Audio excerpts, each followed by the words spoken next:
having 80 damage on it. The next attack the next Jet Punch needs to be done needs to be for 110, and Regirock plus Strong Energy is the way Bodhi can get there. Just goes to show how strong this deck is. Being able to do 110 damage for the first attack that normally only does 30, that is so effective. Yeah, it's just all these damage modifiers that the fighting type decks have access to. Now, there is the Lycanroc GX coming down with the Bloodthirsty Eyes, and is actually just going to bring up the Rockruff straight away. Again, Benny recognizing how important it is for either player to have access to Bloodthirsty Eyes or Dangerous Rogue, and wanted to eliminate that possibility for Bodhi as soon as possible. That's right, that Rockruff going away.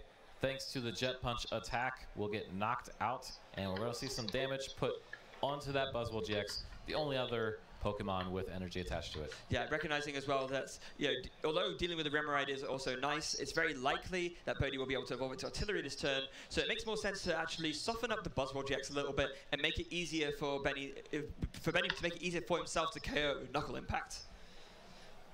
And we do see Bodhi getting that Regirock EX and putting on the bench thanks to that Brooklet Hill.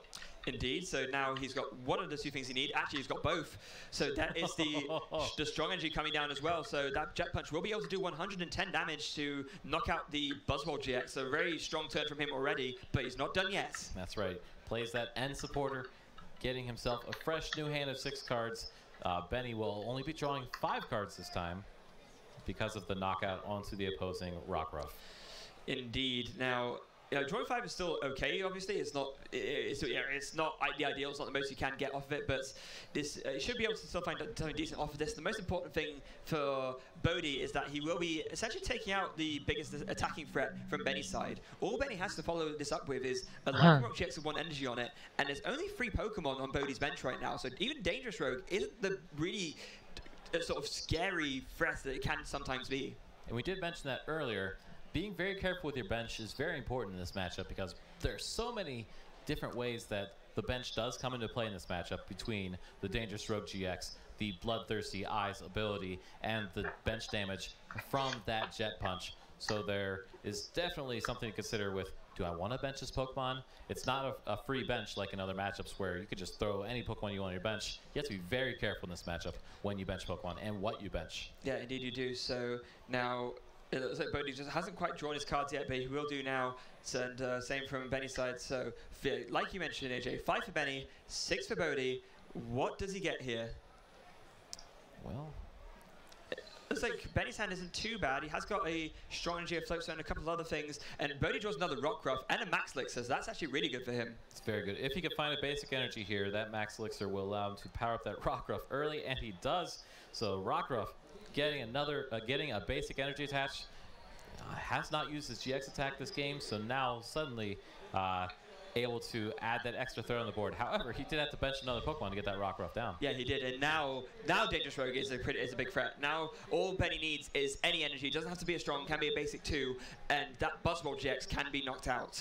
So a necessary risk for Bodhi to take, given that we already mentioned him having his own Rockruff is very important, but now Benny can capitalize on it. All right, and we do see the cards drawn for another Max Elixir. And that's another success as well. After all the whiffs we saw earlier, that was now 2 in a row that Bodhi's seen, and he's got to be smiling about that. Absolutely.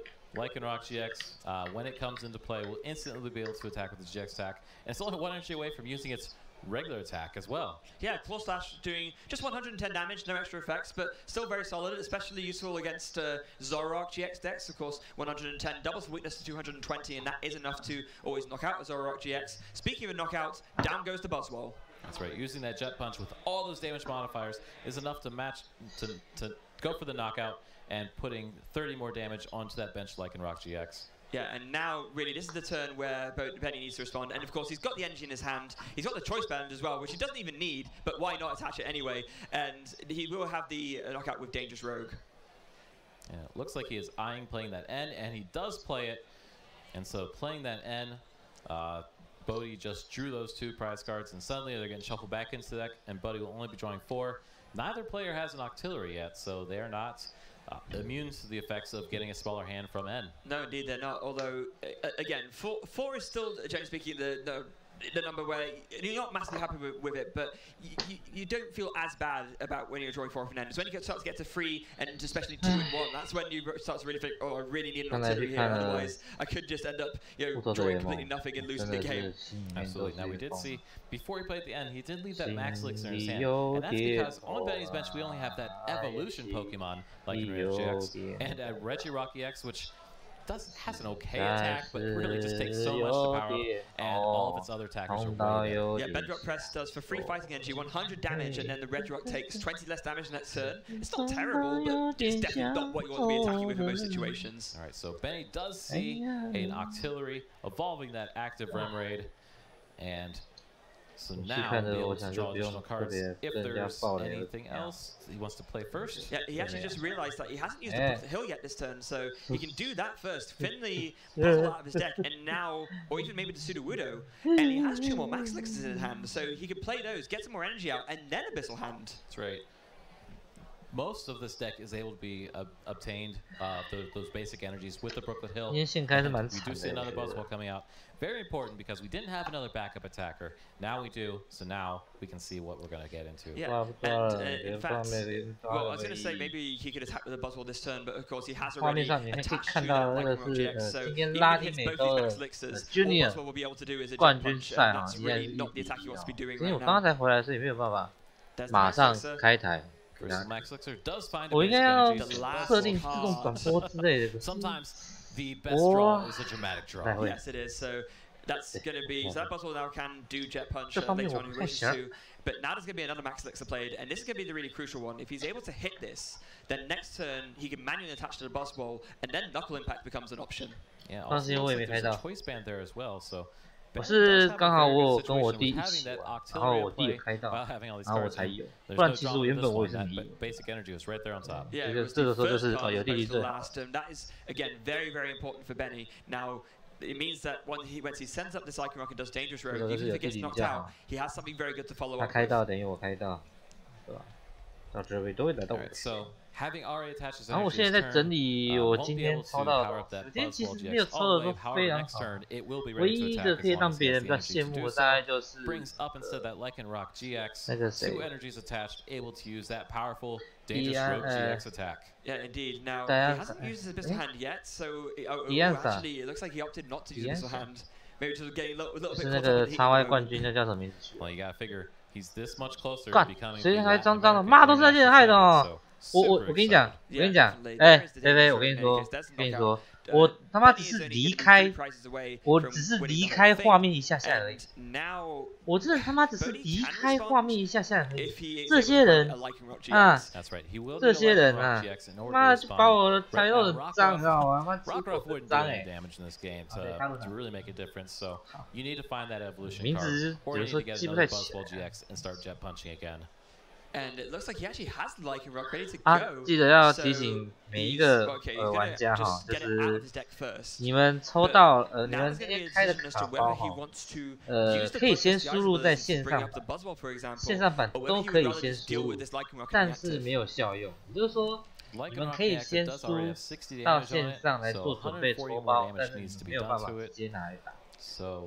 I think the thing about the Lichen Rock though is that now that the GX attack 因为你要等到发售日当天才把它开， 然后发售日这天整点的时候，我预计会先开线上，因为我没有办法直播，就是或者是怎样，我只会做一个，就是我之前已经准备好的，不是连打，就是或者是我还是会想要直播实际开包啦，但是。 因为一些商品送达的那些的问题，所以我不晓得能不能当天开到，这是一个问题。我是蛮想要当天可以开的，真的蛮想要。没有问题的话，应该会是当天。礼拜天一起。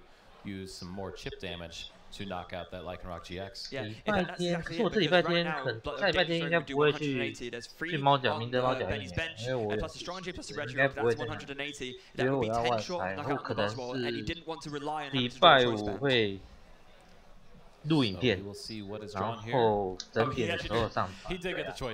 可能会用这个方式啊，我没有办法很明确的。Just doing the safer play there, which I think is absolutely sensible. So we do see another run rate put on the bench and a full sub put onto Bodhi's Regirock as well. And here comes the Lycanroc GX. Yeah, so there's the retreat. Dangerous Rogue GX knocks out the Regirock. And Bodhi's going to be only 2 prizes away from winning this final. And now it's going to be back to Benny. How does he respond against this Lycanroc? Benny does have a couple options here. The Buzzwole GX having 2 energies already. 就结果而言，我 Can 觉得 just 还是 attach one more in order to use Knuckle Impact. 密保有大小姐。 However, oh, that carrying that Regirock was doubly important because Lycanroc 密保有大 GX 小 is 姐也有， 200 HP. 然后 With the 新的 choice 电 band 系自爆之 now, 外也有， it's 钢 that's going to 系 be 190 for the Knuckle 钢系 Impact. 电 But 钢 with 系 the 也有拿 Regirock 到， gone, 所以 it doesn't 我 have the 觉 extra 得 10. 就 Now he 结 needs to 果 draw 而 strong 言还 energy. 算可以接受。 strong 就 energies. 是我 But he does 的 get it, 现开的 Does get 部 it. 分， Oh wow! And Benny is 现 very 开的 happy 料 about 的 drawing 部 that 分 strong 其实我 energy. 觉 Yeah, 得 that 已 was a 经够了。 huge find, and that was probably what 我 Bodhi 已经有 was thinking 开 about 到 as 我 well. 预 In 期 terms 要 of 的 the 这 return 种。 knockout, without the Regirock, it means that it's another thing that Benny needs to find to get the KO. And unfortunately for Bodhi, Benny was able to find it. So we do see an Ultra Ball played with both players already using their GX attacks. The Lycanroc GX. 开包我不知道这次会开多少，我应该会先预定开2包，然后剩下就再说。 The option of somebody just Bodhi quickly taking up the Pokemon for the knockout. However, he does need 2 prizes. Yeah, he not does. Just 1. He does, and also it's going to be equally important for Benny to find that Rockruff because he wants access to another 预计 Bloodthirst 是开 DRs. He's 2 going 包 to go down to 1开 prize left here 2 after knockout does like 应 Rock, 该啦， and he would much rather 没有 just 意外的 take 话， an 我应 easy 该 KO 是 on a 会 Red 开 Raid to win, or an Artillery even. That's right. So Benny has set himself up very well. We do see the knockout here on the Lycanroc. 错啊，我觉得现开有开到可以用的牌，我觉得都算不错了，真的。 Just 2 prize cards away. And very importantly, Benny picked up a Lycanroc GX from his prize cards. Oh, so Bodhi, what will you do this turn? Do you have an answer? 就 Obviously, 结 he 果 doesn't 论 know 而 the 言， Lycanroc is in his 我 hand, 已经有4-3 的 but will he 4-3的 do? 无 Benny, 解。 sorry, Bodhi needs to end here if he has access to it. If he doesn't, then Benny practically has the win guaranteed in hand. And it looks like I did see an end there. We also saw Guzma, so there's our supporter options. There are, although the other equal problem for Bodhi's side is that he has no attackers left. That Lycanroc was the only thing on his side of the field of energy. There's a Buzzwole, but that has no energy on it. And now Bodhi just uses his attachment for turn to attach to an Oricorio, which he just benched. 你如果没有办法应用的话，也是记得就是千万不要硬下，因为像我今天如果有从头看的话，知道我其实一开始是有开到乌贼，但是其实因为它只有3-2的关系，就是我那个牌只有1-2-1吧。2-1乌贼王基本上在现开上面很难用，因为它就3个位置，3个位置在那个地方，其他就有点卡卡的，放在那个位置上面，这样也不对，那样也不对，它其实是蛮尴尬的。看最脏的出来了哈，你看这些。It won't matter because Benny could just retreat into the Lycanroc attached energy and claw slash. 这张韦德出来了，妈的！ Yeah, but he has one in his hand as well. Benny has the fighting energy ready in his hand already, so it's actually it's really Bodhi needs an end. Yeah, Bodhi doesn't end. Bodhi needs an end this turn essentially. If he doesn't have it, then it doesn't really matter what he does. Benny will be able to win next turn. All right, so playing that max elixir, we do see a basic fighting energy found. 有点兴 Deciding what to 奋， attach to. 慢慢想打，真的下去打化石，但是因为化石一直没有一个正常的好用的东西，就变得很难应用。还好这一次我化石。 Does not apply weakness and resistance, however, so will not hit that Buzzwole GX for weakness. Yeah, no. 然后我其实比较想要每一张都闪，但目前都只有普的，我也是没办法。Absolutely. As a lot less popular as a Pokemon, especially given how hefty its energy costs are. 对我来说是想先将就着用。 What can Bodhi do here? He knows that he's currently sitting on a razor's edge, and he needs to be very careful about how he proceeds with this turn. He's playing out as many cards from his hand as possible. Has he done Abyssal Hand yet? I don't believe he has. And he's drawing some cards, so that must be him doing the Abyssal Hand now. Has he found an N? Found an N? 你看一下画面哈，他要是有 N 的话， very carefully. what is my play here? My opponent only has 1 prize card. 这真的很紧张，现在这阶段。He's just being very careful about this. He needs to make sure he is doing it. It looks like he doesn't have the N, and so it actually the Oricorio just attacks. So that will be it. Bloodthirsty Eyes. We're gonna bring up something, and then that will be it. Benny will be your Latin American champion. Congratulations to Benny Billinger, everyone. Nice. 手上抽到一张狼。That was very intense. Both players playing at such a high level. Both players back and forth, taking those knockouts. Both players were so amazing. Could you imagine if either of them had to play a master? Those masters would have been defeated so easily. I have to agree with that, AJ. That was an incredible match to watch and an absolute joy to commentate over as well. Absolutely. Amazing skill on both sides of the playfield. Bodhi did play so well, had so many different options, and did such an amazing job. Benny also able to pull out exactly what he needed to make those amazing plays. And of course, that does mean that Benny is our champion today. Yeah, just an absolutely fantastic result. 2 really great players, great sports as well, with lots of support behind them, and really an absolute pleasure, as already said, to cast over. Just really great to watch, both from the individual player's perspective and actually the actual gameplay during the course of this match. And so, as mentioned before, we had the Battle of North America. It looks like Canada is our winner today. How do you feel about that, AJ? Yeah, it's all right. I really like poutine. Well, no, there you go. That makes it all good then. Do you like curling too? Curling's all right. I mean, of all the Winter Olympic sports, that's what I watch. But definitely the poutine. Yeah. I have to agree that poutine's amazing. But no, in spite of all that, let's just go back here and just give a little bit of a breakdown of how that matchup went. So, in any mirror match, like we said so many times before, it so often crucially relies on who is able to get the most effective setup and who's able to deal with the opponent's threats and actually predict things before they become bigger threats. We saw there that both players at various moments in the game were picking off things which are worth less prizes, but would be bigger threats later on. That's right. Both these players were very smart about their plays, using that Gem Punch damage to place damage on the proper bench Pokemon, but then also using effects such as Guzma and Bloodthirsty Eyes to bring up weaker Pokemon to the active, spreading the damage to set them up for later 3 prize knockouts, which we had in a couple different situations. Yeah, we did, and also prioritizing things like Rockruff, for example. So many times we saw there's a reason why those Rockruffs got targeted down. Anytime the Lycanrocs did come down, either Bloodthirsty Eyes picked up a crucial bench Pokemon for a knockout, or Dangerous Rogue came in and picked up another crucial knockout that way. The Lycanroc GX is such a powerful card. That's right, Lycanroc GX, when it first came out, didn't see a whole lot of play, but once I saw that Bloodthirsty Eyes ability and I read it, I said, this reminds me of Catcher, of Gust of Wind, of Lysander, of Guzma, of Luxray GL Level X. Anytime this gameplay effect comes into play, it's going to see some high-level play. And of course, we do see it represented in both of our finalist decks here at the Pokemon Latin America International Championships. Yeah, that's just, unbelievably, it's just an incredible power level that this deck here contains, and just, what else more can you say than that? Just a powerful deck piloted by 2 amazing players, and that's really all there is to it. Absolutely. And it did come to just being able to get the right cards at the right time and choosing where to attach those cards. So, again, the same exact deck, 2 players with amazing skills. So really, it was just, are you able to get what you get at the right time? And it looks like in this time, it was Benny that had the favor. Yeah, it did. And commiserations to Bodhi as well. Extremely, strong player, able to make his way all the way to the finals.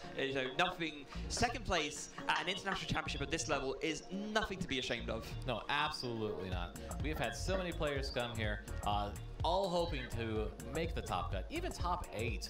I mean, there are so many difficulties that people had, and being the runner-up at a large event like this, that is so amazing to say that, oh yeah, I was a finalist. That is an excellent thing to put on your competitive resume. And you've got to imagine that a placement like this, the amount of championship points earned, it's got to put you in really good contention, if not cement your position at this point, given how late we are in the season for that top 16 finish for both of these players. It'll be the North American region, and actually secure that day 2 invite to the World Championships. Absolutely. I am very confident that we will see both Bodhi and Benny in Nashville in August, and I can't wait to see. Who knows? Maybe we'll see a repeat of the finals there as well, as both players played so well and had such great deck choices.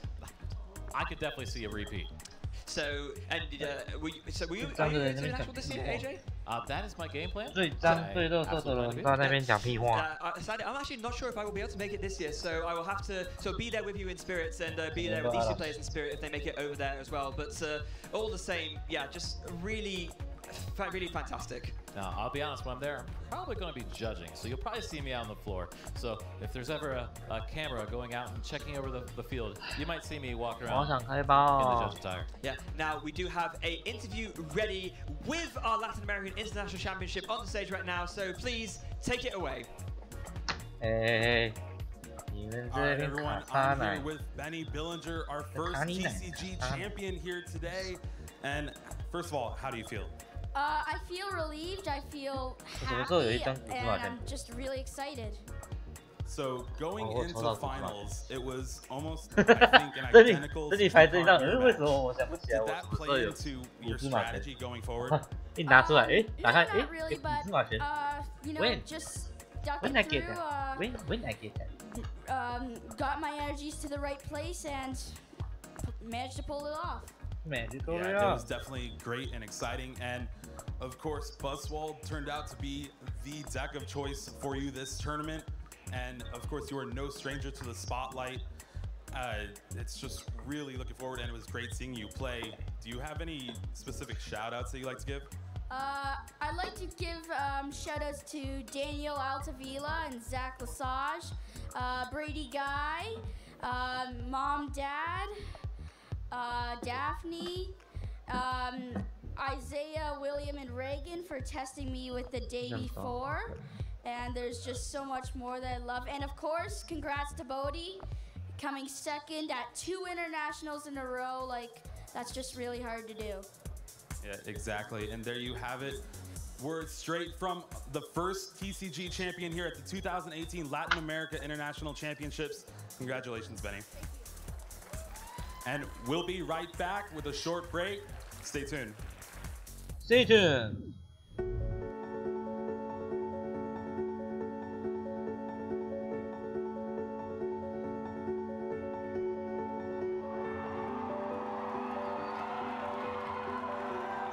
Congratulations. Congratulations.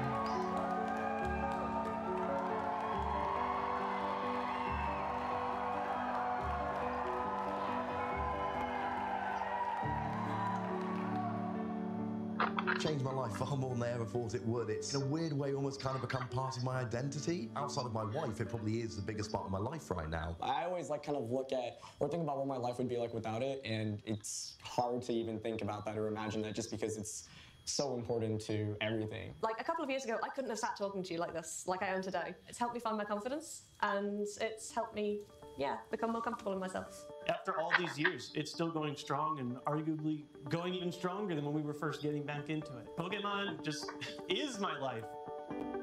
Is my life. 相信很多人听到 Pokemon is my life， 这些都会想起来，对很多玩家来说，真的是蛮那个。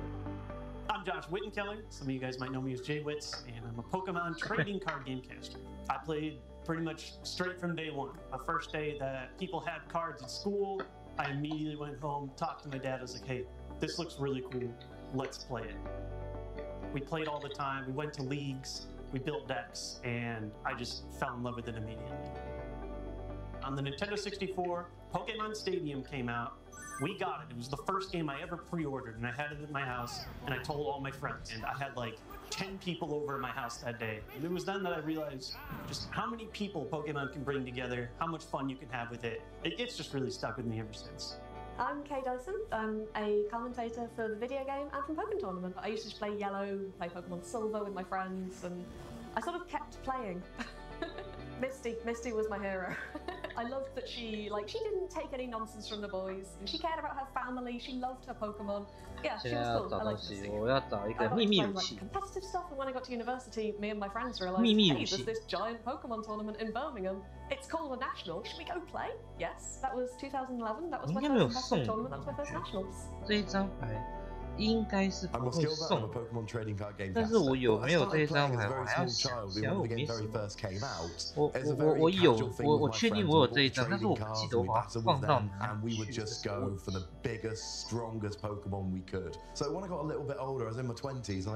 哦，我今天找到一张口宝路翁。哦，神卡！我有一张神卡，其实我应该找时间好好来整理这些卡片。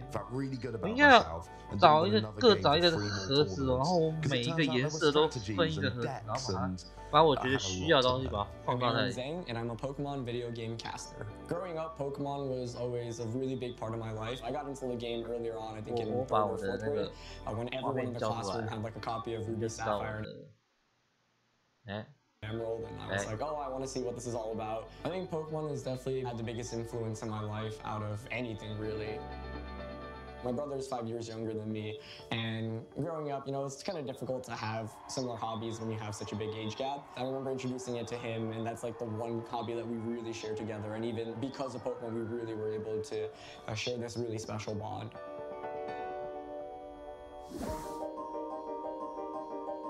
第3层卡套刚刚好，你可以问。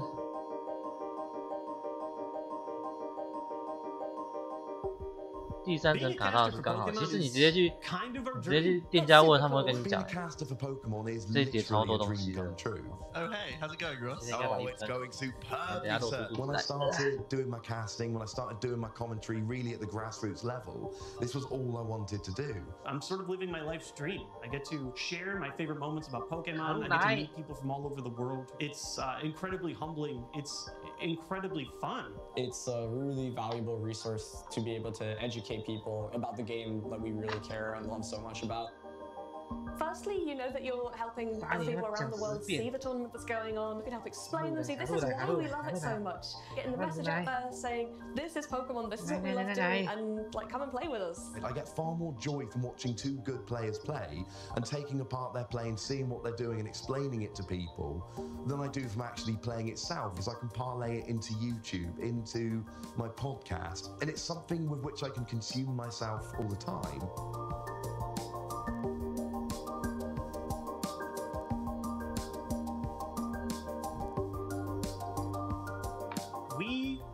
Time ago, always wanted to spread the Pokemon trading card game specifically. We felt like it was a super underrated aspect of the Pokemon franchise. We felt like there's a ton of strategy, a ton of stories to share. And we always wanted to share them. But now that there's Twitch, and now that people can see it from all over the world, it's been great. It gets bigger and crazier every year, and we're telling the stories that we wanted to all along.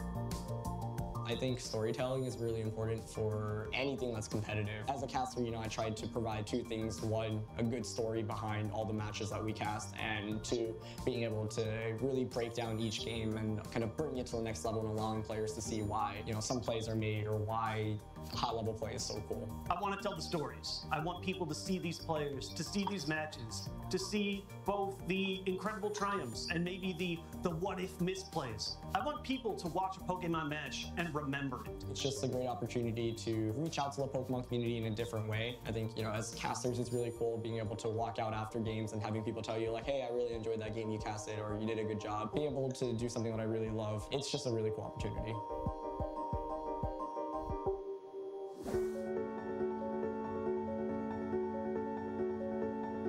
今天我会说，你可以直接去问那个君君。It's everywhere. It doesn't matter your age, your upbringing, who you are. Anybody can enjoy Pokemon in a million different ways, and the community is super welcoming. I love the community aspect of it. I love knowing that there are people all around the world from completely different walks of life, like of all ages, all genders, all orientations, and everyone just meets up at these events. 当然，日本有卖，我知道日本有一种卡套很贴很贴。 When you start playing the game, you realize eventually, if I want to go to the big events, I'm going to have to travel outside of my local sphere. And doing that just helped me meet so many different kinds of people. I've met people from all over the world, all over Europe, the US, and further afield, and I found nothing but lovely, caring, supportive, wonderful people. Because I think it's the game that leads to these experiences. Everybody not only wants to play the game, but they want to help other people play the game. So everyone that's playing has had that same supportive experience where they started playing the game, and everyone in their local community couldn't help more.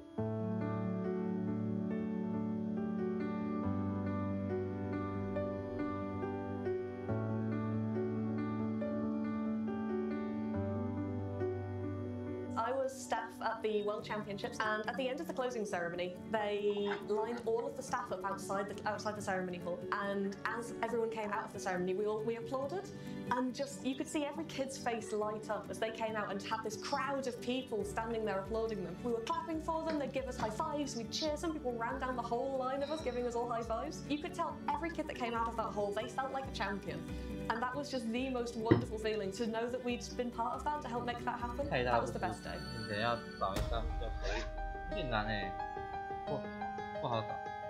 It's just a fantastic way to make friends, lifelong friends that you'll know forever. It's really a community unlike any other in the gaming sphere that I've worked with. The people I've met and the friends I've made have greatly influenced me.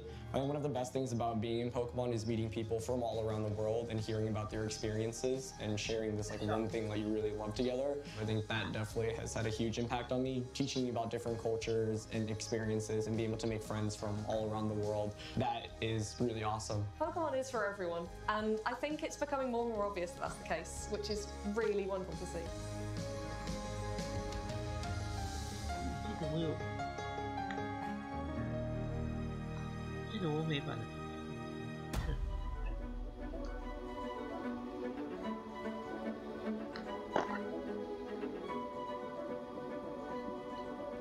Follow your dreams. Don't give up. Just because someone says you can't do something doesn't mean that that's true. If you want to be a competitive player, you want to win tournaments, you want to travel around the world proving that you are the very best, it's a great game to get into. If you just want to play, you want to meet up with your friends, it's all wonderful fun. And yeah, there's something in it for everyone. Of the dozens of different communities I've involved myself with in my lifetime, I've never found that level of love and support that just permeates every level of Pokemon organized play. At the end of the day, Pokemon's awesome because it just brings people together. It's honestly impacted me in such a big way, and I think anyone else you talk to in the competitive scene can tell you just how important Pokemon is to them. And so it's more than just a game, it's more than a franchise. For a lot of us, it's really one of the most influential parts of our lives. So I encourage people who might be even remotely interested in being a competitor, being a caster, being a casual viewer to just keep sticking along with it and supporting it, because the franchise still has a lot of juice in it, and I think there are a lot of great things to come in the future.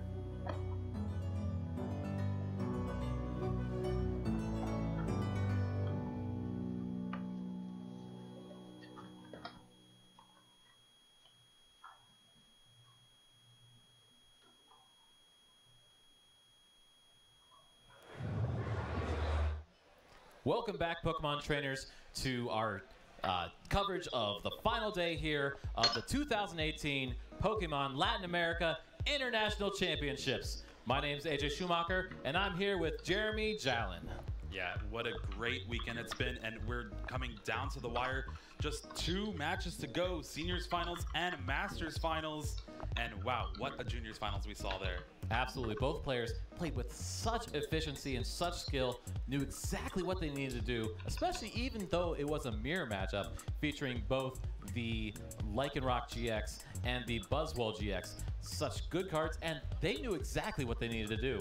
Yeah, well, when you know your opponent's deck in and out, you really know how to beat yourself. So absolutely. You know the weaknesses you run into yourself, as well as what you need to do against that matchup. And the fact that they probably know each other pretty well makes it a little easier too. Yeah, definitely, for sure. And like we said, just 2 more champions to crown today. We already crowned 3 champions in the video game division. And it's been a long weekend. It has been a long weekend, but it's been a great weekend. Exactly. We know our players have had an amazing time, and we hope you have had an amazing time at home too. So why don't you let us know, share with us your favorite moments from the weekend. Yeah, hashtag PlayPokemon on Twitter. That'll be the main way you can actually look and follow along with the action. There's also facebook.com/Pokemon, youtube.com/Pokemon, and instagram.com/Pokemon. Make sure to keep up to date with all the action and see who you want to win for the seniors matchup coming up next. That's right. The senior matchup, super excited for it. After the event, I'll probably also throw a hashtag Play Pokemon on Twitter as well, so I can throw out my comments as well, because I had such a great time, and I want to let people know how the juniors finals went and how the seniors went, so I am super excited. And speaking of our matchup, we have Preston Ellis versus Lucas Zing.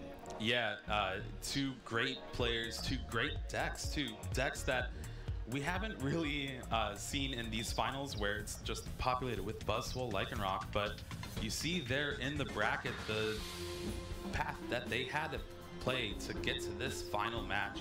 That's right. Lucas, hailing from Canada, had to fight his way through lots of aggression in order to get there. Did run into Isaiah in the semifinals. Isaiah playing that Lycanroc Buzzwole deck and able to defeat it to find his way to the finals here, using his Zoroark Golisopod deck. Yeah, and then we have Preston on the right. He has been just insane with one deck this season, from what I've been told. Greninja, a deck that really kind of just has fallen by the wayside, but he's like, this is the deck to beat. I am going to win with it no matter what. And he actually ended up taking down a Vikavolt Tapu Bulu deck from Arthur there.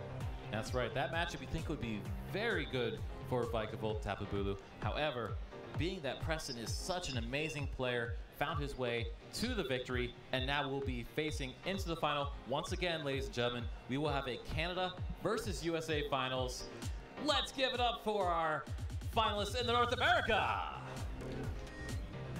All right, and then let's give it up for our finalists from Canada. And I don't, it's been insane. We already had juniors from Canada take it down. That's right. Canada did win our juniors matchup in this situation. So now we're going to the seniors. Will we go from another situation where Canada wins again and we have 2 Canadian victors, or are we going to have a situation where America wins, the USA wins this one, and then when we get to the finals, we will look and see what will happen there. Yeah, and remember, this is all for that prestigious championship, the second ever Latin America International Champion, and it's going to be a sight to behold. That's right. I am super excited to see what will happen. With the matchup here, we have that Golisopod GX hitting for that grass type. Will be hitting against weakness against that Greninja as well. How do you think this matchup will go? It's definitely going to be a little bit of back and forth. Greninja always really fragile earlier on in the game because of that Frogadier, where it uses that Twatter duplicates to actually get set up. And if you prize a few of those, if you can't really get that set up fast, then your deck really suffers for it. Meanwhile, Zoroark Golisopod, on the other hand, just using trade to be able to burn through your deck and get these powerful attackers, and especially with that weakness, as you said, it might prove trouble for Preston here. That being said, that powerful trade ability is only powerful if you can use it. And if Greninja is able to get set up in time, we can see lots of Shadow Stitching. Shadow Stitching, of course, stopping the opponents from using any abilities. So if that Zoroark GX is unable to use trade, might not be able to draw into those crucial cards that they need to make those knockouts. Yeah, and it looks like our players are ready. Take it away, stage.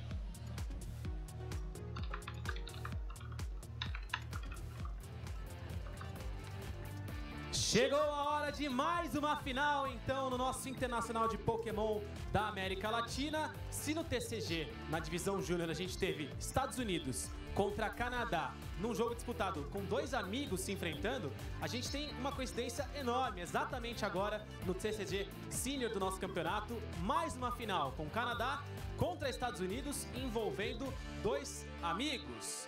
So we had like this great coincidence here in 2018 Pokemon International Championships. In junior category, on TCG, on junior division, we had United States against Canada. 2 friends playing each other, Bodhi and Benny. And now, for the senior division, we have the same thing. Canada against United States. 2 friends that know each other very well. They play together, they train together. So, let's give it up for them. Primeiro, Diretamente do Canadá, first from Canada, Lucas Zing.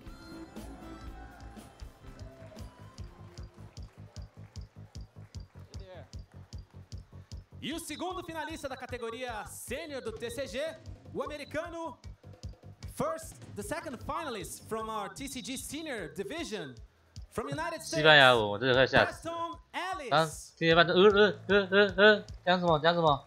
听不懂，听不懂。原来是 Enquanto eles 西 se 班牙 preparam, então, por aqui na nossa mesa, eu quero saber dos nossos casters. Como é que eles acham que fica essa situação de dois amigos, dois conhecidos jogando juntos? So as our players, our finalists, they get ready for the final, I want to know from our casters, what do you think about this match right here between two friends? They train together, they play together, they know each other so well. What do you think it's like for them to play in a big stage like this as friends? Back to you guys. Well, friends playing each other, you kind of know the in and outs of how they play, so it's really going to be, you can't squeak anything by each other. That's right. When you've had a chance to play with somebody several times, you kind of get used to each other with their play habits, but at the same time, that means you know you've played the matchup before. It's not like it's going to be completely strange to you. You know what cards your opponent is playing that normally you might not see and might be a little bit surprised for you, but in this situation, since they are friends and since they do play together, they're probably already saying, well, dude, I know you have that enhanced hammer. Are you going to play it? Yeah, basically, you know the ins and outs of each other's decks, you know the ins and outs of the matchup, and there's really no surprises here, and it's really just going to come down to who draws better. That's right. Both players, such amazing that they made it here, right? I mean, think that they came all the way from North America. Both friends in North America came down to Latin America, and now here they are on the final stage in Sao Paulo, Brazil, to try to claim that championship. Yeah, it's one of the worst things when you play a friend at like round 1, round 2 earlier on, but you're playing him in the finals of the international championships.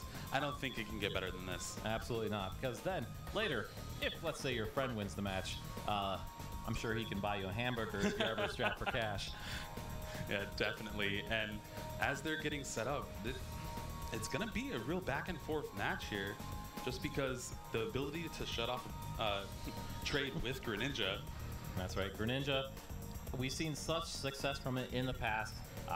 Interesting to see if we will see success with it again.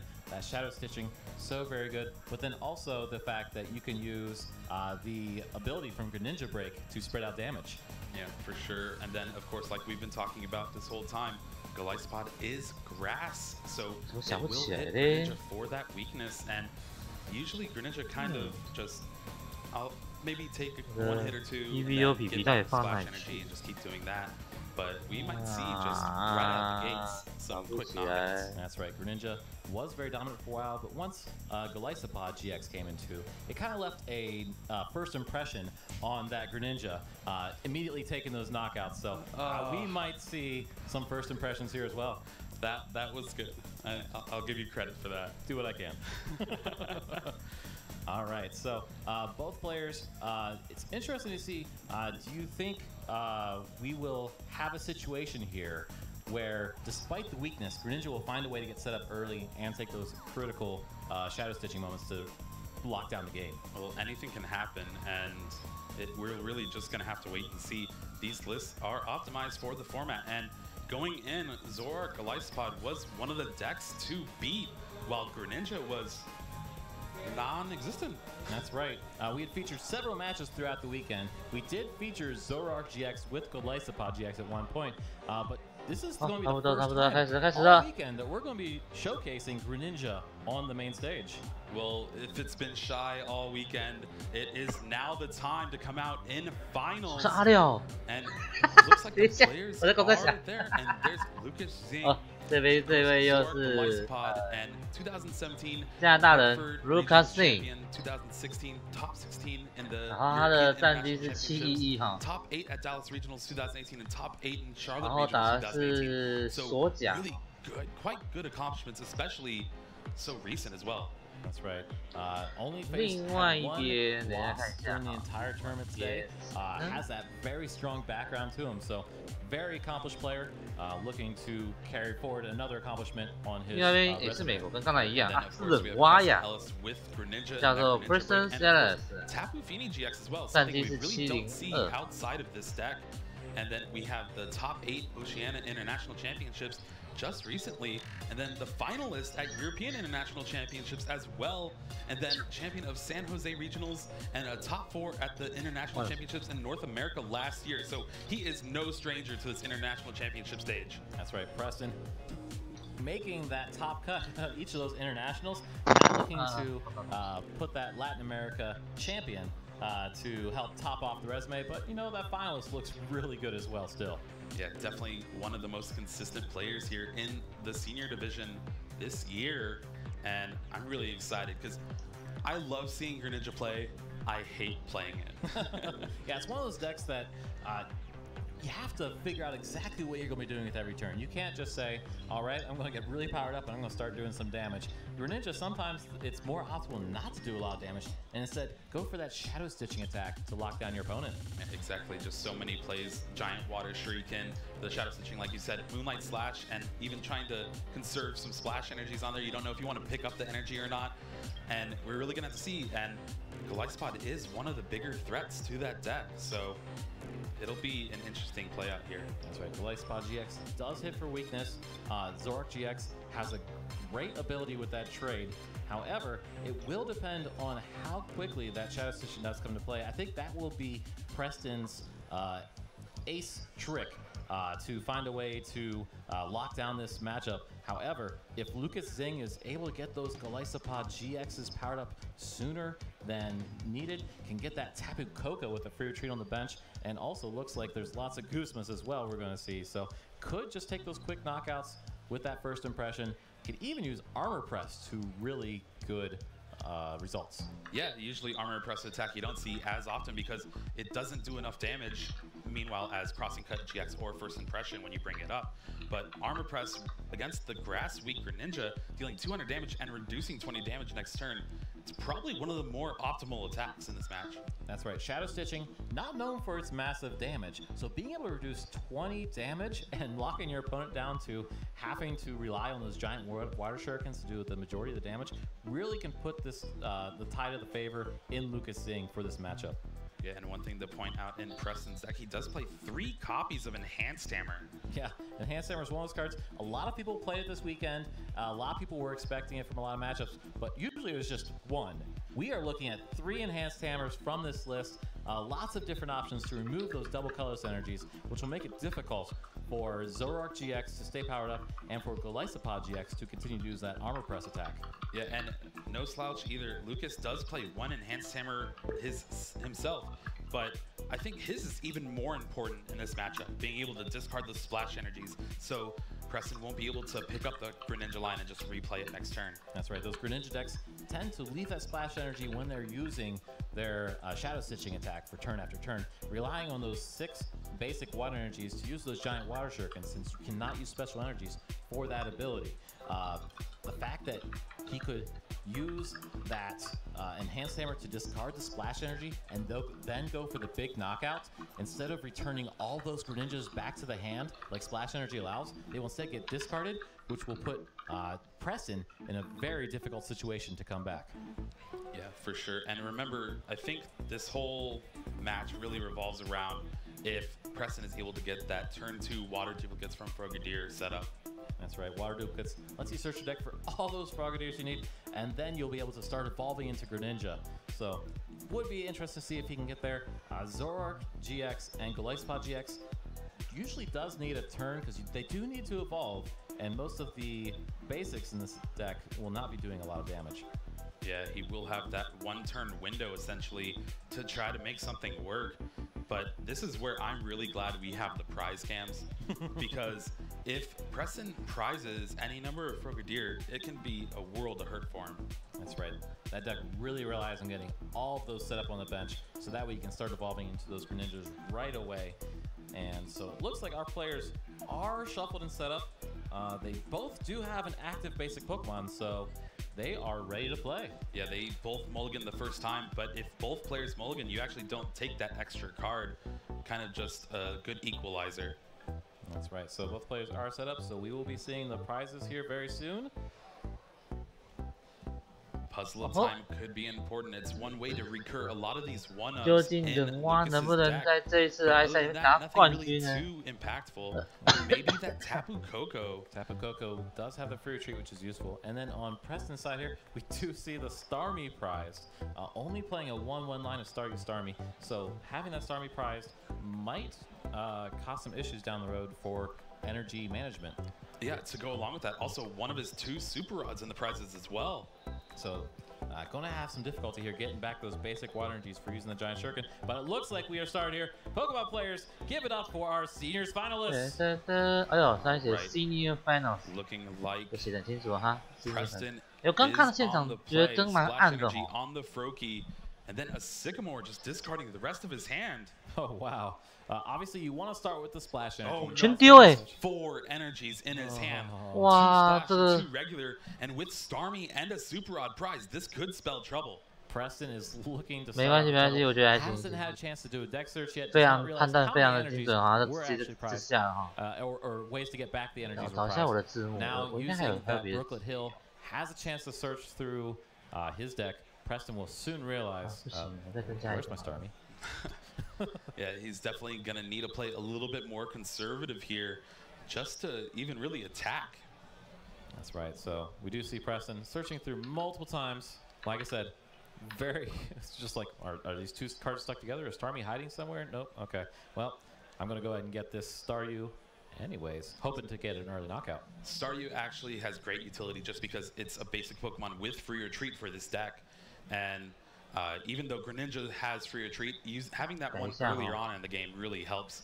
And the one thing that kind of was disappointing about his hand, where it was the 5 energy, he had to attach to the active Froakie, which means it could open up to a big Tapu Lele energy drive this turn from Lucas. That's absolutely right. And then being able to bring up that free retreating Staryu will give the option of seeing if they have the Frogadier, because it might just be that they will not be able to vault the Froakie this turn. All right, we do see, I believe, a Bridget played from Lucas here. Could also be the Brooklet Hill and just planning out his Bridget. That's right. Brooklet Hill, you can use it even if you don't have the Pokemon in your deck, because the deck is unknown game knowledge. So you generally want to look through there before you play those crucial supporters, because if a lot of your basics were prized that you didn't want prized, Bridget would not be possibly the optimal play, given what else is in Lucas's hand. Yeah, it's probably the best thing to do for players that are starting out, like using your opponent's Brooklet Hill, just getting any amount of free information that you can is just really optimal play. Absolutely. So we do see Bridget searching the deck for 3 basic non-EX Pokemon. You would only be able to get 1 EX Pokemon if you did it for that. So instead we see 2 Zoruas, and we see a Wimpod as well. Yeah, it does not look like, from the looks of his hands, he has an Ultra Ball, but no energy. So Tapu Lele is not an option, and I think that Froakie is going to be able to last till next turn and could evolve into a Frogadier. That's right. If we do see the evolution here, Water Duplicates would be a very critical play right here, being able to start evolving right. And we do see the Froakie has evolved. Yeah, there's the Evo Soda right away, and usually with your turn 2 with Greninja, you don't really want to play those draw supporters, just because if you draw into another Frogadier, it's just really bad. Yeah. So now we do see the Water Duplicates getting 3 more stage 1s on the bench. Being able to skip the Froakies, very important here. So now, if for some reason the active does get knocked out, that Splash Energy does return all the Pokemon to the hand, so you could evolve that other Froakie as well. Yeah, you might be thinking, well, he hasn't really done much the first 2 turns, but these are the ideal board position for Greninja here. That's right. So back on Lucas's side, we do see an Ultra Ball played, discarding the Mew EX and Choice Band to search deck for any Pokemon. This early in the game, you gotta think you're going for a Zoroark GX. Yeah, exactly. And those 2 cards he discarded are essentially useless in this matchup as well. Greninja, while playing 2 GX Pokemon, not really the best card in Choice Band. And then there's a Cynthia as well. Cynthia great supporter from the last set. Allows you to shuffle your hand into the deck and then draw 6 new cards. 我做的还不顺， Really 是顺 good, especially considering the 做 fact it 出了 doesn't 4 give your 只 opponent an 都 opportunity 出 to 来 get a 了。 fresh hand. All right, here he's definitely looking to draw a double colorless. If he could even find his one of enhanced hammer, taking off that 还是 splash 洗得很 energy 干 to 净，要确 really 保手 just 上一定可以 essentially 洗得到 eliminate one of 双 the 五，一直 Frogadiers 洗 for this 洗。 game. All right, so we see the draw of 6 here. It does get a double colorless on nice. the last card. And a Zoroark GX to boot, so this is looking very solid And turn now for he Lucas. has 2 trades to try to find that enhanced hammer. All right, going to see a Brooklet here. Just Brooklet Hill, just double check and make sure that wasn't a prize card. Also, make sure you have the enhanced hammer in your deck. Right. So, like, you don't want to discard some resources to try to dig for something that's not even there. All right, so we did see, did pull the Glycopod GX to the bottom of the deck because knew it had the Evo Soda in hand and knew that Lucas needed to make sure that was there before you play the Evo Soda. Yeah, and of course, this turn 2 is looking pretty sweet here. 2 Zoroark GX and 2 Glycopod as well. Glycopod GX, all he needs is a Float Stone, and with a Float Stone, we'll be able to leave a massive first impression on that opposing Pokemon. All right, I think 2 might be a little cutting it, but okay. Okay, so with that second trade, it looks like he picked up a Grass Energy, but I do not see that enhanced hammer. So this Frogadier might as well be going back to Preston's hand this turn. That's right. So we do see the double colorless energy attachment to the Zoroark GX, using that Riotous Beating for the knockout, returning the Pokemon to the hand, but discarding the special energy. All right, and Preston is A-okay with that. Granted, he is down essentially 5 energy out of his 10, but he has the water in his hand. Oh, wow. So, again, bringing up that Staryu for that free retreat, evolving that Froakie on the bench, and then putting down that Froakie from the previous knockout. He does also have another Evo Soda. Greninja will be able to hit play this turn. And it looks like that is a Greninja. Does that say first place on it? I mean, you kind of have to at this point. Yeah, you think if you're good enough to make yourself to the finals of the Latin America International Championships, you could. 接下来是打对手没特性，打对手没特性，打对手没特性。 Greninja does hit the board, and I think we might be seeing a Shadow Stitching here to try to slow down Lucas's setup a little bit. Yeah. But Preston's not quite sure what is in Lucas's hand. Doesn't know if there's Grass Energy or Float Stone there. So being able to do that early Shadow Stitching while attacking. 这个人蛙到底能不能玩得很顺呢？因为接下来应该是 Yeah, and again, he could just retreat and take the knockout with first impression with the Grass Energy. So it really is risky getting this Greninja, but he does draw another Evo Soda. So having a backup Greninja is probably the biggest thing turn 3 to do with this deck. That way, on your 4th turn, you can evolve into that Greninja break and start using Giant Water Shuriken. That's right, Giant Water Shuriken. 他现在在进化，我觉得他应该在进化会比较稳定一点。While still being able to attack is 再 very 进化一 solid. 只哈， So being able to use this Evo Soda to get that second Greninja down next turn will be 这 able 样 to 子会 evolve into 稍 Greninja 微比 break. 较稳定一点。就是如果你可以同时做好，我应该找家政过来哦。但他不知道现在在干嘛，一 Maybe 点都 a Choice Band even to try to boost up that damage. It would make using Shadow Stitching feel a little bit better because at least you're doing 70. Yeah, 70, much better numbers to hit than 40. I do see that Greninja breaking his hand, but no, just the Shadow Stitching here. 没特性哈，40没特性哈。 eyeing to take down this 那他应该用阿塞。 So we do see an Acerola in Lucas's hand. So with that Zoroark GX having 40 damage on it, is able to just pick it up to use that to bring up the Glycopod GX for the first impression attack. So we will probably see a knockout here, but ideally you'd be able to just use a Float Stone and save that for later use. Yeah, well, it could be an option of saving that double colorless with that Acerola and then being able to armor press in the next few turns. Looks like Lucas is eyeing using that Ultra Ball. We do see a Field Blower removing the Brooklet Hill. It's kind of a catch-all. Like, Brooklet Hill's kind of done its job. Preston's actually fine with that. And we do see an end played on Lucas's side. So must not have had the Float Stone. 他可能想要直接拔费撤退，然后保留这一只。 I mean, 那个索罗亚克 GX does do respectable damage itself. So being able to fill up your, if you can find some more basics to fill up your bench spots, might not be a bad position. Well, remember, he could just retreat with that double colorless. Zorb only having 2 retreat costs, and you're always able to get back those energy with Puzzle of Times later on in the game. Puzzle Time, one of my favorite cards. When you play 2 of it, you get any 2 cards back from your discard pile, and that includes very difficult to get back cards, such as those double colorlesses, or one-time use items such as Enhanced Hammer. Ooh, there we see Max Potion as well. Could be a big swing card in this matchup. Also, that Enhanced Hammer, really important later on, but Preston only has 1 splash energy left in his deck. That's right. So we do see the retreat, as you had mentioned, discarding the double colorless energy, bringing up that Golisopod GX, and attacking with First Impression to draw the prize for the knockout.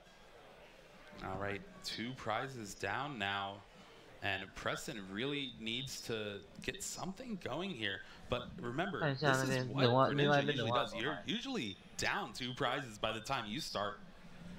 All right, so since the end was played, the Greninja Break did go back into the deck, so Preston will need to try to find it again using either an Ultra Ball or Eva Soda, or could just start drawing some cards.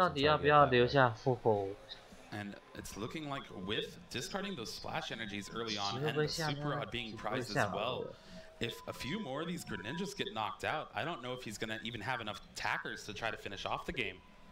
So we do see the Ultra Ball here. Has a few options here. Can get another Greninja up to set up a second attacker, and that's exactly what we see here. So this way, if the active does get knocked out, we do have another Greninja still in play.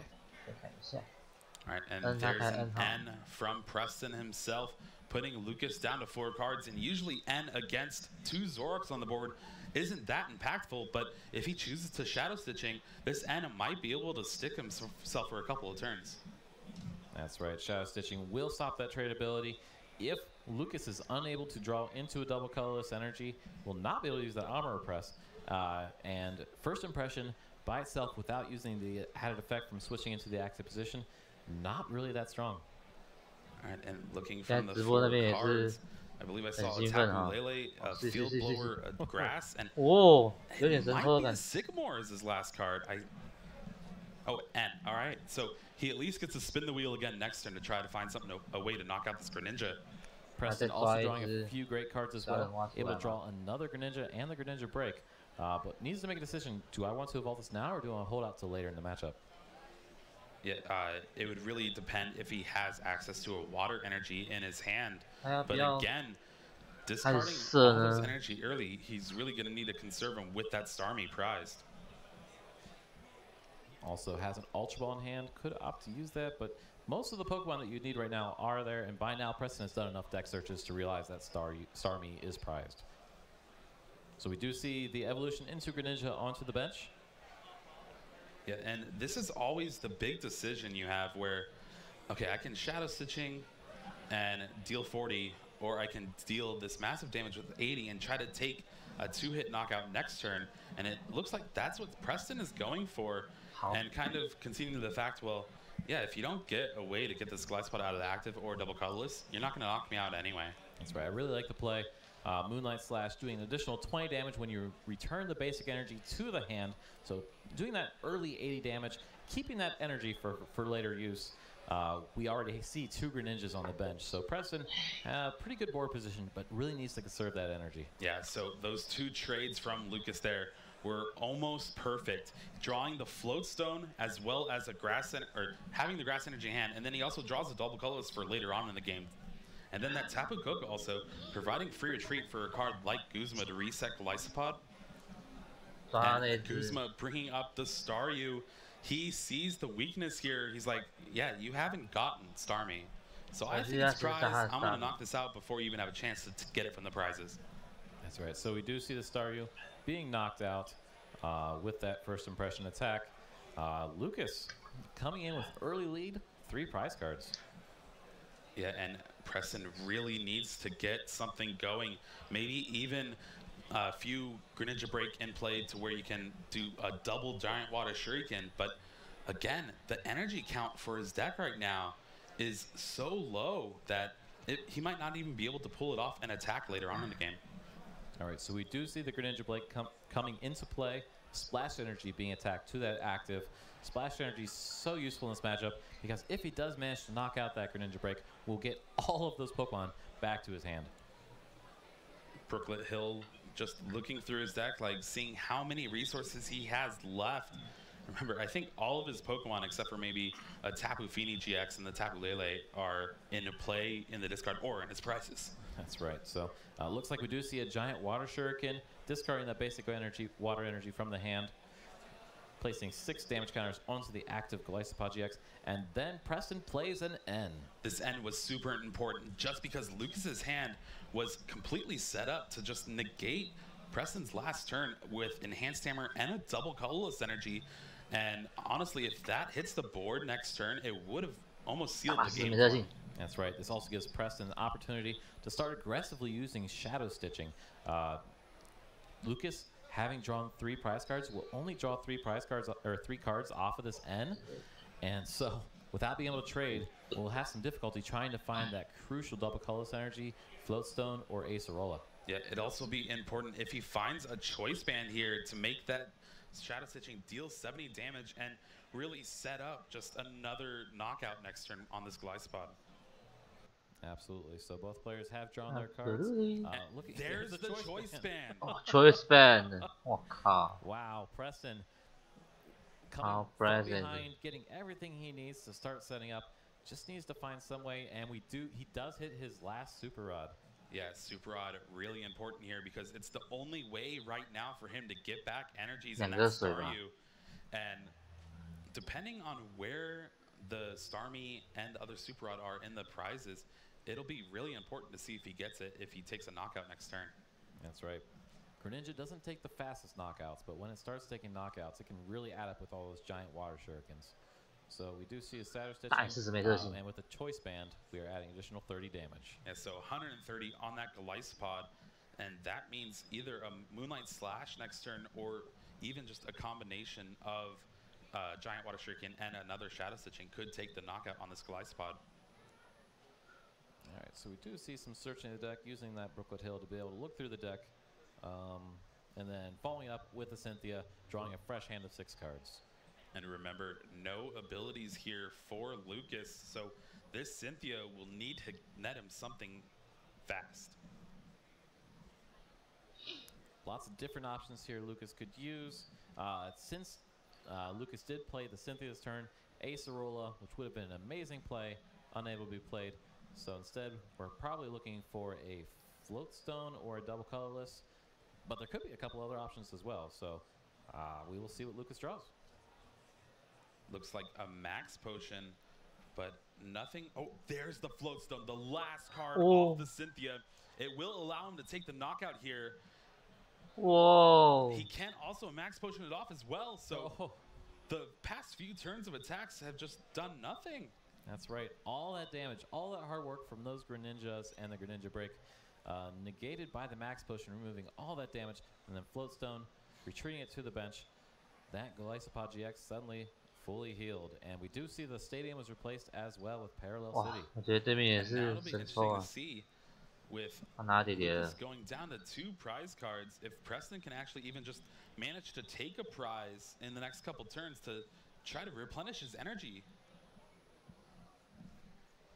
Now, one thing I did find interesting last turn, playing that Parallel City down, did choose to limit Preston's bench size. Now, Preston didn't have very many Pokemon to begin with. What do you think the logic was behind not reducing the damage from Shadow Stitching? So honestly, both sides are amazing against Greninja, really just because they really try to get this critical mass of Greninja in play, but they also need some utility cards. Starmie being the most important, but also that Tapu Lele GX and even Tapu Fini being able to use its GX attack to shuffle away your active. It's pretty scary, so it's kind of saying, I'm going to limit the amount of options you have to come back. I just need 2 more knockouts to take this game, and I'm going to try to play as safely as possible. All right, so we do see an N played on Preston's side of the field after evolving those Pokemon that were returned to the hand. Does Preston get what he needs? Did draw 6 cards because of having 6 prizes remaining, while Lucas only had 2. I don't know if I see energy in his hand, and if there's no energy in his hand, being able to trade next turn from Lucas will essentially net him everything he needs. Does retreat the Greninja break and just passes. And I think, yeah, we're going to see the Guzma here and a free retreat thanks to that float stone. Glycepod, first impression, will be able to do as much damage as he wants. He doesn't even bother with a trade. 我觉得这个真的是不太行。 I already got this one prize left. I don't need more cards. You're weak to grass. This Glycepod is going the whole way. Lucas in a very good position. Only one prize card remaining to take that critical. 那个没有抽没有能量真的是很亏。 Finals here at the Latin America International Championships. So Preston trying everything he can to find his way back in the game. Playing 要干洗至少洗2能回去。可是 Yeah, the writing is on the wall here for this game. I think there's just so much power in Glycepod being able to knock out these Greninjas where usually a lot of things aren't able to. Zorark's max damage output from just Riotous beating usually comes out to 120 and they use the choice band to make it bigger. But when you're not playing any EX or GX Pokemon in your deck, really, it's really great against Zorark. But the Glycepod proving again, weakness hurts. That's right. So we do see, looks like drawing some cards here. And no energy again. He keeps drawing into those enhanced hammers, but Lucas playing around them with just using Glycepod and it having just that grass energy, it kind of lends a few useless cards in Preston's deck and drawing them at the wrong time. That's right. So no energy, free to use those trades. Yeah, he traded into the Guzma. That'll be game. Lucas Zing is really close. One more game away from being 是啊，我真的觉得用这种类型的一定有好几张古之马在手上。 Lucas was very much in control, able to get 简单排骨啊，把它简单排骨真是太夸张了。 So much damage to all those 夸张了，我觉得。 On Preston's side of the field. Yeah, we saw there. 这真的太夸张。 Preston was able to get Greninja essentially set up, but that first turn Sycamore discarding 4 energy. In combination of that Starmie and Super Rod being prized, he just wasn't able to attack after he got set up. That's right. Now, with that, you know, he didn't have the energy, couldn't use the Giant Water Shuriken. I think Giant Water Shuriken is going to be what he needs here, combined with the Shadow Stitching. So, really was limiting option. At the end there, couldn't even get Shadow Stitching going because he could not find the energy. So, maybe this game will have better luck with his prize cards and won't have the Starmie in the prizes. Yeah, and again, Lucas getting that 2 Zorark GX and 2 Glycepod turn 2 really just put him a step ahead. Especially with that turn where he was able to draw into the Float Stone and the Max Potion. Max Potion didn't really end up mattering. However, the Float Stone, being able to utilize the free retreat along with the Guzmas that were drawn several turns later, very impressive. Yeah, just, it always seems that it's the last card you draw is the one you need. And that always gives me just like a mini heart attack. Like, oh no, come on, I need to draw this and, whew, oh, thank you. It's much more dramatic to draw one at a time than to just flip over all at once. So, all right, it does look like our players are set up. Looks like Preston unable to get a basic to start the game. Yeah, Greninja, a deck that doesn't play that many basic Pokemon. It looks like 7 basic Pokemon. So it tends to mulligan a lot, and it could be good, could be bad, but giving your opponent more cards, but you usually have a higher chance of starting Froakie. That's right. Froakie, obviously the starter you want to start with. You want to have that in the active position so you can quickly evolve and start using that water duplicates attack. However, with that low basic count, it does make it very difficult, but it does look like, hey, there's one right there. All right, looks like players are ready for game 2 here in the Senior Division Finals. Let's look at the prizes for Lucas. 2 Field Blower, 2 Tapu Lele, and the Enhanced Hammer. These are all critical cards that can definitely change the tide, so we will see if they come into play here. And here's Staryu now, replacing the Starmie spot here in the prizes. Could spell trouble for Preston. But thankfully, he will have access to both Super Rod this game. That's right. Having both Super Rods, very, very good. rather have the Starmie in the prize than the Staryu because you can still bench the Staryu at least and utilize the free retreat. And once you draw it, use that Starmie to evolve and not have to wait a turn. So now Preston's going to be, if he wants to try to use that Starmie, will have to wait till he draws it, bench it, and then wait another turn in order to evolve it into Starmie. Looks like players have begun. So we do see a Tapu Lele GX and a Tapu Koko as our active starting Pokemon. Oh, that's not what you want to see if you're Greninja. You only play those 2 GX Pokemon in your deck, Tapu Lele and Tapu Fini, and when you start with one of them, it kind of gives your opponent out to knock out a few Greninja and like, okay, I need 2 more prizes, and that's when you kind of like try to set up the game. But then I just have this Tapu Lele sitting on the bench. That's such a liability. Yeah, the danger of playing so few basic Pokemon and playing the Tapu Lele GX means that there's a very good chance, statistically, that you're going to start with that Tapu Lele GX when you would rather not. So, still able to attack the Tapu Lele GX if you need to, but ideally, you're just going to attach an energy to it to use it to retreat later into your Froakie or its evolutions. Yeah, it'll also be interesting to see if he actually has a draw supporter in his hand, because Tapu Lele, again, also using that one attack ability, is just such a great consistency booster in your deck. And he does play 11 draw supporters, but yeah, he actually has a Professor Sycamore in hand, so it'll still be all right. It'll be all right. And it really does depend what the other cards are as well. Professor Sycamore is great with its ability to draw 7 brand new cards. However, it does have the drawback of discarding your hand. And in a deck like Greninja, where you play so many strong evolution cards, it does give you that situation where you're like, do I need to play this turn? Or do I need to wait a turn to play my Professor Sycamore? Or, you know, if you have a bunch of energy in hand as well. Yeah, that's the thing. Thankfully for Preston, I also saw an N in his hand as well. But here for Lucas, Tapu Lele of his own. This one gets to use its ability, though. Searching his deck for that Bridget supporter card.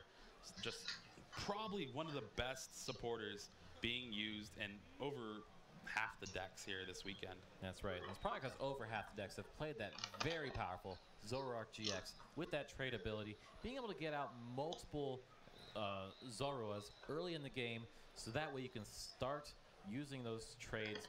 Very powerful. Being able to draw up your cards no matter what happens, even if your opponent ends you down to a few cards, or if you just use up all of your resources so quickly, you can start getting more resources and discarding cards that you do not need for that matchup. Like extra Bridgets. Like extra Bridgets. And it does look like that it will be it for Lucas's turn. And there's the N from Preston, not wanting to discard that Super Rod in his hand. And he's gonna really hope he draws a Frogadier and a Water Energy, preferably a Splash. That's right, Splash Energy would be a much better situation. But, you know, N getting a fresh hand of 6 cards, pretty good odds that you're able to get what you need. Lucas, I wonder if Preston was thinking that Lucas had some of the critical cards in his hand and wanted to disrupt it, or just didn't want to discard those cards from the Sycamore. Yeah, and Splash Energy also providing double duty with Brooklet Hill. Brooklet Hill getting an extra Froakie, and then you're able to, if it's knocked out, pick up the Froakie and the Frogadier, evolve the Froakie your next turn, and then bench the Froakie in your hand as well. All right, so Preston, using that Brooklet Hill search for a card, will be more than likely getting the Froakie, double checking. Probably has realized at this point that his Staryu is prized, and there we do see the Froakie onto the bench. Yeah, it looks like Evo Soda as well with the Splash Energy in his hand, so things could not have gone better for Preston off this N. That's right. This is the kind of start you want to see if you are a Greninja player, and we do see, I have a feeling we do see that Water Duplicate, such a good attack. Yeah, again, just being able to bend the rules and not have to evolve Froakie all the way into Greninja, essentially just playing down the Frogadiers onto the bench. That's right. So now all of a sudden, Preston doesn't need to play Bridget, because you can get stage 1s on your bench instead of basic Pokemon. Yeah, who needs Bridget? All right, so suddenly full bench on both sides of the field, and now it's Lucas's turn to try to find those energies, those evolutions, and have the turn. So we do see a Golisopod GX coming into play, and an Evo Soda as well. Yeah, Evo Soda such an important card in both of these decks, honestly. Being able to get Zoroark out just for free, essentially. That's right. So Zoroark GX has come into play. No shadow stitching has been occurring yet, so we will have that ability to use that amazing trade ability to draw into some cards. Yeah, there we see the Glyspot GX as well, but I don't see a Grass Energy in his hand. But remember, we do have those trades. That's right. So what will we be drawing here? We see 2 Puzzle Time in his hand as well. And Lucas just checking the discard, making sure to see what he's played and to count, honestly, how many Enhanced Hammers he's gone through. But this early in the game, you kind of just have to risk it. Use this double colorless to take the knockout on the Frogadier.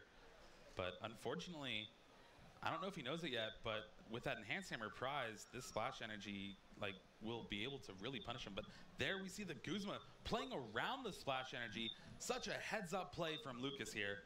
And he draws the Enhanced Hammer off of the prize cards. Very good play. Wow. Next turn could be pretty destructive here for Lucas. Now we do see an Enhanced Hammer as well from Preston's side. Enhanced Hammer, it's an item card that allows you to discard a special energy from one of your opponent's Pokemon. And that is why that double colorless is no longer on Lucas' side of the field. Zoroark GX in the active position. Lucas is going to need either another double colorless or a Floatstone. Yeah, or even just a Guzma Grass Energy as well. But this is the turn we need to see a lot of Greninja from Preston here. That's right, we do see Preston eyeing that Sycamore, discarding the water energy from the hand. All right, there is an Ultra Ball, Greninja Break, Choice Band, and I think another Evo Soda, or maybe that was Brooklet Hill. Still, lots of good cards there on top of that. And Brooklet Hill this late in the game, that's an okay item that you can discard with your Ultra Ball. Yeah, so he does have access to 2 Greninja this turn. And remember, that's so important. Just in case the one that's in the active spot gets knocked out, you're able to evolve into the Greninja Break next turn. We do see an Ultra Ball played, discarding, looks like Enhanced Hammer and Brooklet Hill. So it looks like we will see another Greninja coming into play as well. All right, and again, being able to use Shadow Stitching this turn for 70 damage, providing a big factor here, especially because Lucas's hand isn't really helping him out that much, except for those double Puzzle Time. Yeah, Puzzle Time is a pretty good card. It's all right. So we do see 70 damage done to the Zoroark GX. 这时候对手手上的那个两张时空环就是在这种时候下的哦，下2个时空环拉双误回来，就可以再杀这一只嘛？哎，可以杀吗？杀不掉，杀不掉。130差10。Yeah, so he has a few options.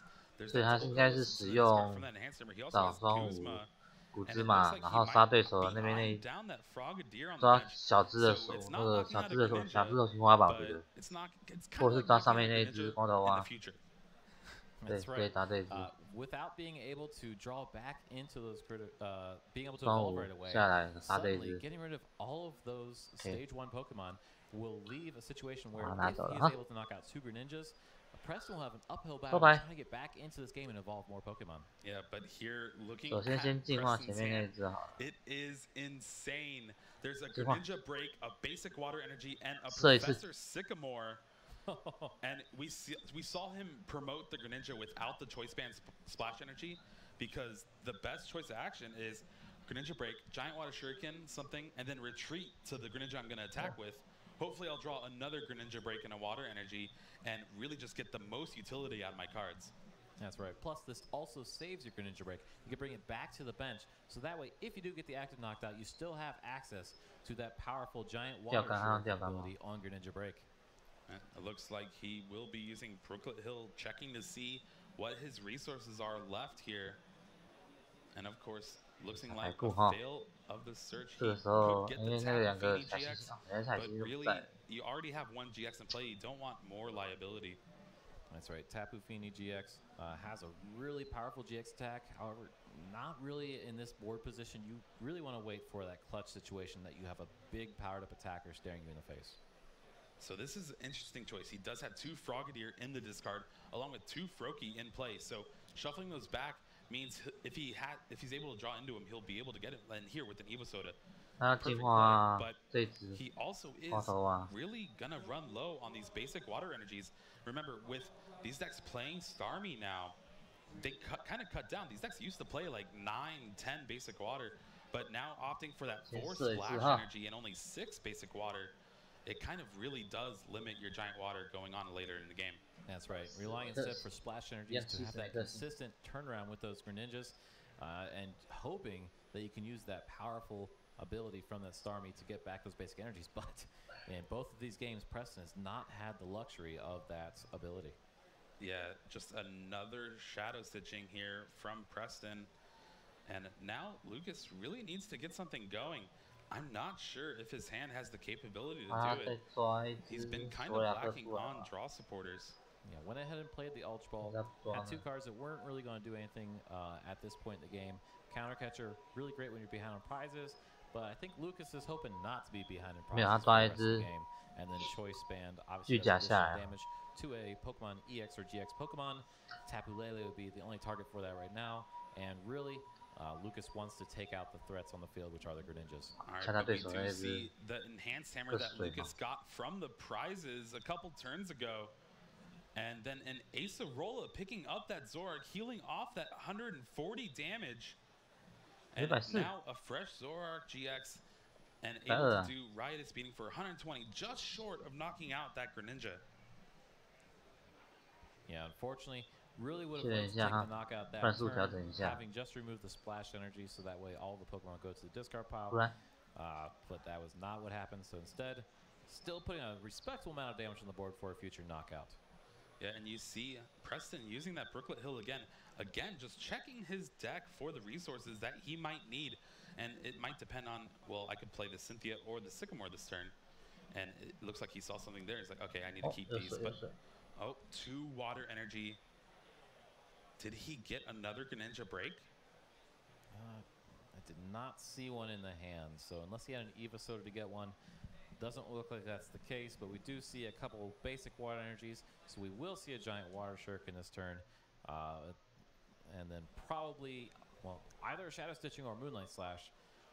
I'm thinking that we got to keep going with the Shadow Stitching based on the fact that Lucas has not been able to find the grass energy. Yeah, only having 1 card in hand, and it's a Tapu Lele GX, not what you want to see if your opponent is locking your abilities, and that's exactly what Preston does.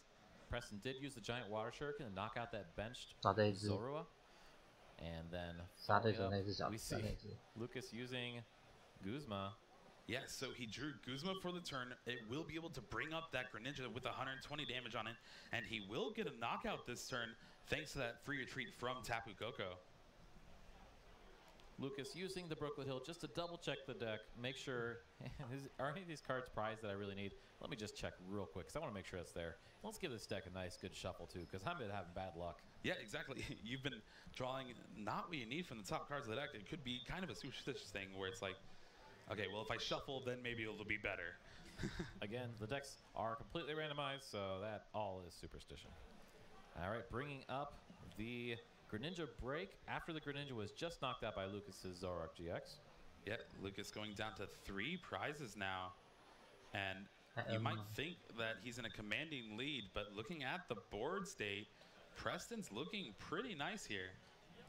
Preston having that active Greninja break, using a giant water shuriken onto the Tapu Koko. Yeah, I think he's seeing that Guzma is being one of the cards that Lucas is able to draw and able to take some of those knockouts away, and he just wants to cover all his bases here. Absolutely. If the free retreating Tapu Koko goes away, Lucas would have to find his way into either a Floatstone or a Grass Energy to properly utilize those Guzmas. And so, yeah, looking at Lucas's hand as well, he got another Tapu Lele GX from the prizes. Just not what you want to see facing down all these Shadow Stitchings. That's right, Preston utilizing that Shadow Stitching to the maximum effect, locking down all those amazing abilities that Lucas has on his side of the field. So, and we do see the Tapu Fini as well. Tapu Fini, there's also a Choice Band in Preston's hand. Shadow Stitching for 70 damage now really puts more of a clock on Lucas to try to find something off the top of his deck. Now, interesting here with Tapu Fini being a GX Pokemon, but also being one of the Tapu GX Pokemon, does not have a weakness, despite the fact that the rest of his water Pokemon are weak to grass. So will take the full 170 damage to knock out that Pokemon. And looking from Lucas's draw here, he does top deck an N. 我记得没错，好像一开始对面那个人哇，一开始就丢掉了一张 break 的样子，就是好像如果那个人哇救不回来的话， I guess 3 is better than a bunch of cards that aren't doing anything for you. So hopefully able to draw on something here. We do see a float stone, but we unfortunately did not find a grass energy. It's essentially 3 cards that don't do anything. Right. So there we see the Riotous Beating, having that extra basic Pokemon to do the full 120 damage. But again, Preston's looking pretty sweet here. Has another Greninja in hand as well as a Splash Energy. And he's doing all this without access to his Starmie. That's right. You could only imagine if Preston had that Starmie out in field and was able to continuously use that Space Beacon ability to take those basic energies out of discard pile and put them back in the hand, we'd be looking at an entirely different board state right now. But Preston doing everything he can, given the resources available, really playing these cards as masterfully as possible. And we see another Greninja come into play. We do, but looking at Preston's hand, there is no supporter card, so it'll be interesting to see what he does. And here, yeah, the Splash Energy on the active Greninja break, and then Moonlight Slash returning the basic water, taking the knockout, ending the Shadow Stitching lock, but Lucas doesn't have any abilities to actually use anything. But drawing the Grass Energy, he will be able to take the knockout, but that whole Greninja line goes back to Preston's hand. That was a very interesting turn for both players. Two turns. Being able to realize, hey, he's going to not have any Zoroark GXs out after I do this, so let's go ahead and do that. And takes the knockout, and then the opponent getting that grass energy and still taking advantage of the being able to knock out the Greninja break. Yeah, and Preston drawing the Staryu from... 不要那个，不要那个，不要那个 ，no no no， 动那个，动那个。啊，外面怎么了？不要那个，发生什么事？ The prizes means next turn we could see the Starmie come out, and then energy would not be a problem for Preston. That's right. That Staryu hiding in that prize cards. Now 这两场对他来讲都很痛苦，他就 Starmie to make sure we can get all those basic energies to really take advantage of that giant water shuriken from the Greninja break. And here we see the power of Splash Energy, which Preston really didn't get to utilize game 1 by discarding so many. It's just these Greninjas do not go away. Splash Energy, so very important. And we do see a giant water shuriken from that basic energy that was just brought back to Preston's hand last turn. Preston suddenly looks to be in a very good position. Yeah, okay. There it is.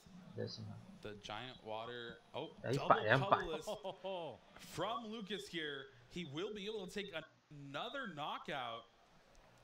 Looking for that crossing cut GX and kind of retreating the Glyspod to the bench, kind of hiding it from harm, at least for a little bit. But remember, it only has 60 HP left. And I think there's something on Preston's side of the field that could do 60 damage if he got the right cards.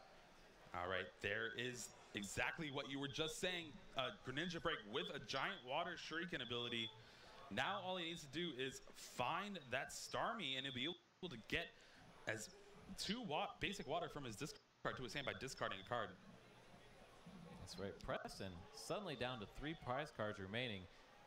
I think this might be the game here. Wow. Evo Soda for that Starmie. He'll be able to Space Beacon for 2 water energy. Giant Water Shuriken take the knockout on the bench, the Lysopod, and then just attach an energy to the active and Moonlight Slash for the knockout. And that's all 3 of his remaining prize cards. Oh, 是，一口气拿掉3张。 2 prize cards for knocking out the Glyspod GX, and there's the handshake. All right, so we are going to go to a game 3. 哇，这个人哇，盯到最后面竟然让一口气。 And Pokemon players, we're going to have a game 3 here at the Latin America International Championships. it seems that almost every game we've had on stream has gone to a close game 3, and this is proving no different. But again, the ability of shadow stitching, that attack to just negate all those trades, the Tapu Leles that were stuck in Lucas's hand, really just proving fruitful, and he was actually able to find his energy this game, so that just completely changed the makeup of it. Yeah, the timing couldn't have been better to draw that Staryu off of the prize cards. If he wasn't able to get that back, would have had to run into a lot of difficulty trying to find those basic 画质突然变得很差哦， finish off that game. 我不知道为什么画质突然变得 just 很 in 差 the。right time, utilize 我希望画质可以变好一点啊。 shadow stitching.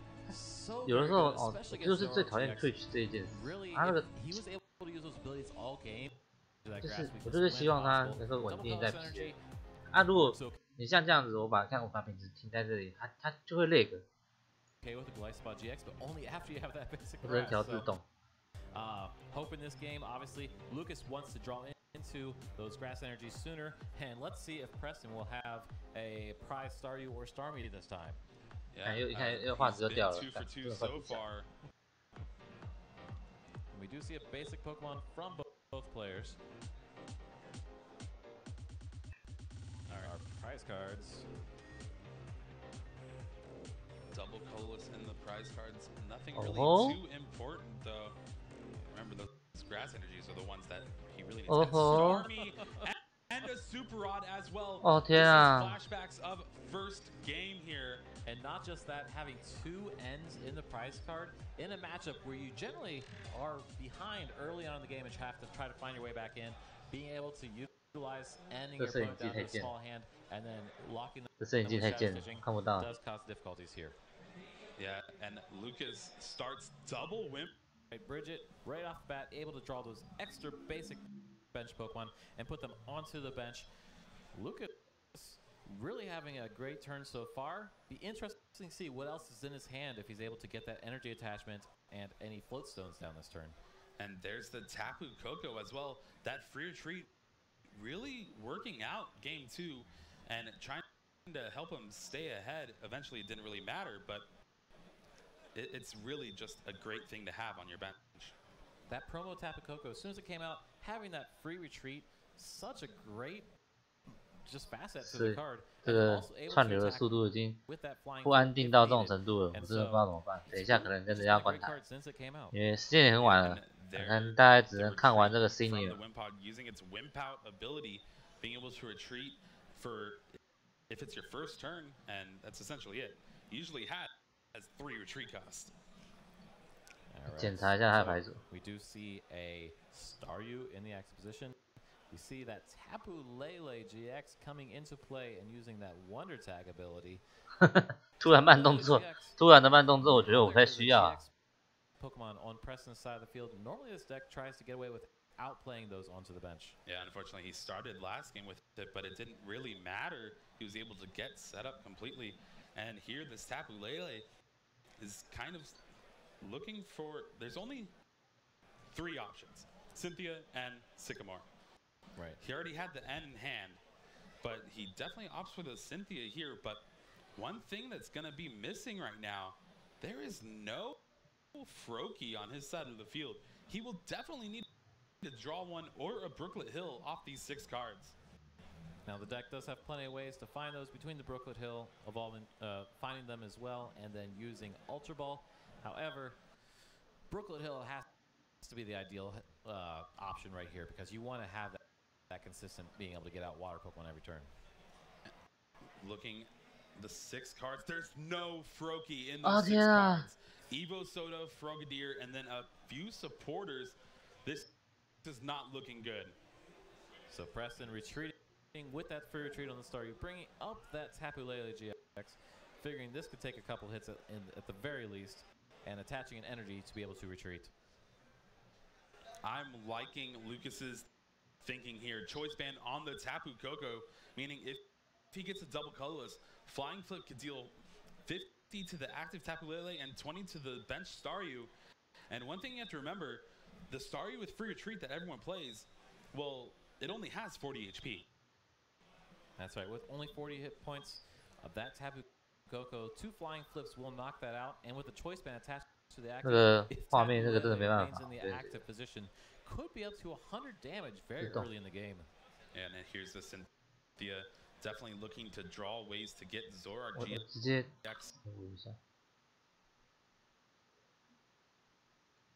City this early on against Preston really does hurt because it might limit the amount of Frogadier he can get off water duplicates. That's right. If Preston is 我突然发现这好像是他们那边是 here in the near future, and is able to bring up that Frogadier to use water duplicates, will only be able to put one down at the current moment. 背景的那个光线那个好像是正常的。 This is the heartbreaking moment. Preston did draw a forky for the turn. It was the 7th card. Always the worst. But here we see the Evo Soda coming down, searching for that Starmie, but no Starmie in sight. And it signals to Lucas that's saying, okay, I should probably flying flip next turn. Absolutely. 人蛙真的很难拿第一。 Lucas is in a very good port position. Preston was not able to evolve the Froakie since it just came into play this turn. Evo Soda still follows the normal evolution rules. Alright, and thankfully for Preston, he got that Brooklet Hill. 他再抓一只八头蛙出来，只能这样子做。 a second Froakie, because another option that Lucas had was maybe to hit a Guzma supporter card and bring up the lone Froakie, take a knockout, and essentially just make it so Preston could never get a Greninja out this game. That's right. We do see 2 Froakies on the bench. Should be okay to get up and evolve that next turn. But really interested to see what Preston's going to be doing here. And wow, looking at Preston's hand, it does not look very good. There's a Splash Energy, 2 Frogadier, a Greninja, and a Greninja. Oh, 3 Frogadier! You want those in the deck, not in your hand. Yeah, generally, that card works best when you can search out. 真的是除了技术还要排运。 Not just 你说的对。 have to evolve. 人蛙真的不是一般人玩的。 So, do we want to retreat here and see a bubble? 偏偏还是很多人真的很喜欢的，然后就很想去试它，但是它真的太细。 You have to put on your best poker face and just make your opponent think you have everything and hope they play an N. Because right now, he's really struggling here to get set up. Yeah, if his opponent has any inclination that he has those cards in his hand, there will be no ends played. Even if that was his only draw card, he would just say, nah, it's all right. All right, there's the Evo Soda getting the Glycopod GX down. Brooklet Hill searching for what he has available to him. He does have the Tapu Lele. I think he was eyeing down that Mallow supporter card with having just such a great utility with the trade from Zoroark GX. That's right. Mallow, a very good supporter card, allows you to search your deck for any 2 cards you'd like. Put them onto the side, shuffle your deck. 我觉得他会直接抓 top of your deck. 古兹马吧。 That way, if you were to use an ability, 不是，他其实他也不用抓古兹马，他应该抓个对他的马奥，然后用马奥，然后开那个。 And as you see here, he eyes down that enhanced hammer, and Preston put that splash energy on that Froakie as well. So this will be a huge turn from Lucas here. Yeah, Preston's only option was to attach that splash energy to a water Pokemon. It cannot be attached to that Tapu Lele GX since it is psychic type, and so 对手手上有古兹马，更真的要爆了。 Very detrimental. Losing that energy early on. 人蛙真的是亚军命哎。 Losing the energy and then also the Staryu as well, depending on if he chooses to flying flip. But no, there's the retreat. First impression, taking the knockout on Tapu Lele. He's just saying, you don't have Starmie in your deck anyway. I can take a knockout whenever I want. All right, so it looks like we see 2 evolutions coming into play.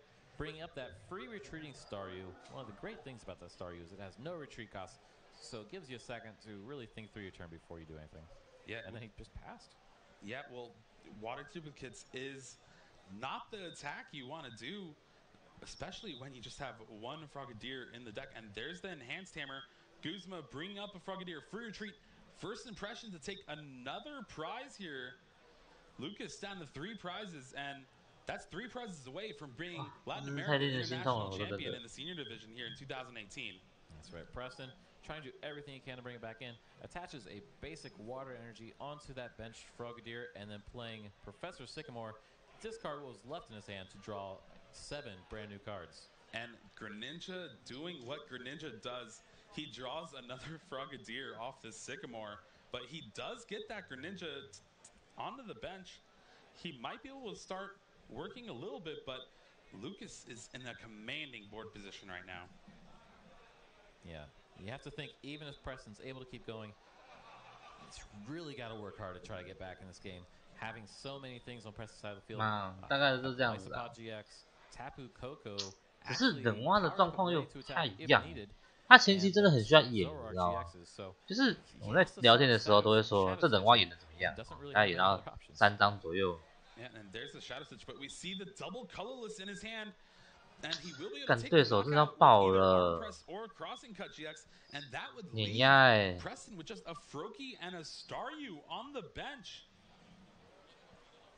Wow. So we do see the Glyspod GX coming into play onto the bench, evolving the Wimpod. A Cynthia, shuffling that hand into the deck and drawing 6 new cards. Lucas unable to use either of those trades abilities this turn because of the shadow stitching. But wow. Lots of options available to Lucas despite not being able to use abilities. Yeah, and there we go, the armor press for the knockout. And one of the ways Preston would be wanting to try to come back in this game was N, but remember, in the beginning of the game, we saw 2 N prize. All right, so Tapu Fini GX coming into play with a water energy. Right now, that Glyspod GX with all those energies attached to it is a threat indeed. And so, using Brooklet Hill, able to get another Froakie onto the bench, and I do think we're going to be seeing a GX attack, very rare in Greninja decks, to be shuffling away that Pokemon and everything attached to it into his opponent's deck. Yeah, Tapu Storm GX, a very powerful GX attack, but not often seen, really only in a deck like Greninja. Shuffling away that Glyspod, there's still another one, and now you have to remember that Lucas has access to trade now. That's right.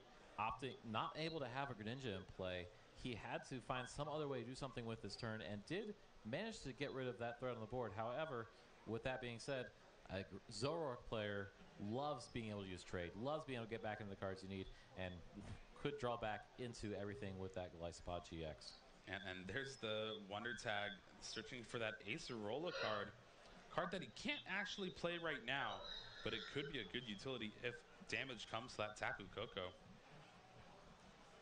And there we go, Flying Flip taking the knockout on the Staryu, 50 on the Tapu Fini GX, and 20 on each of the Froakies.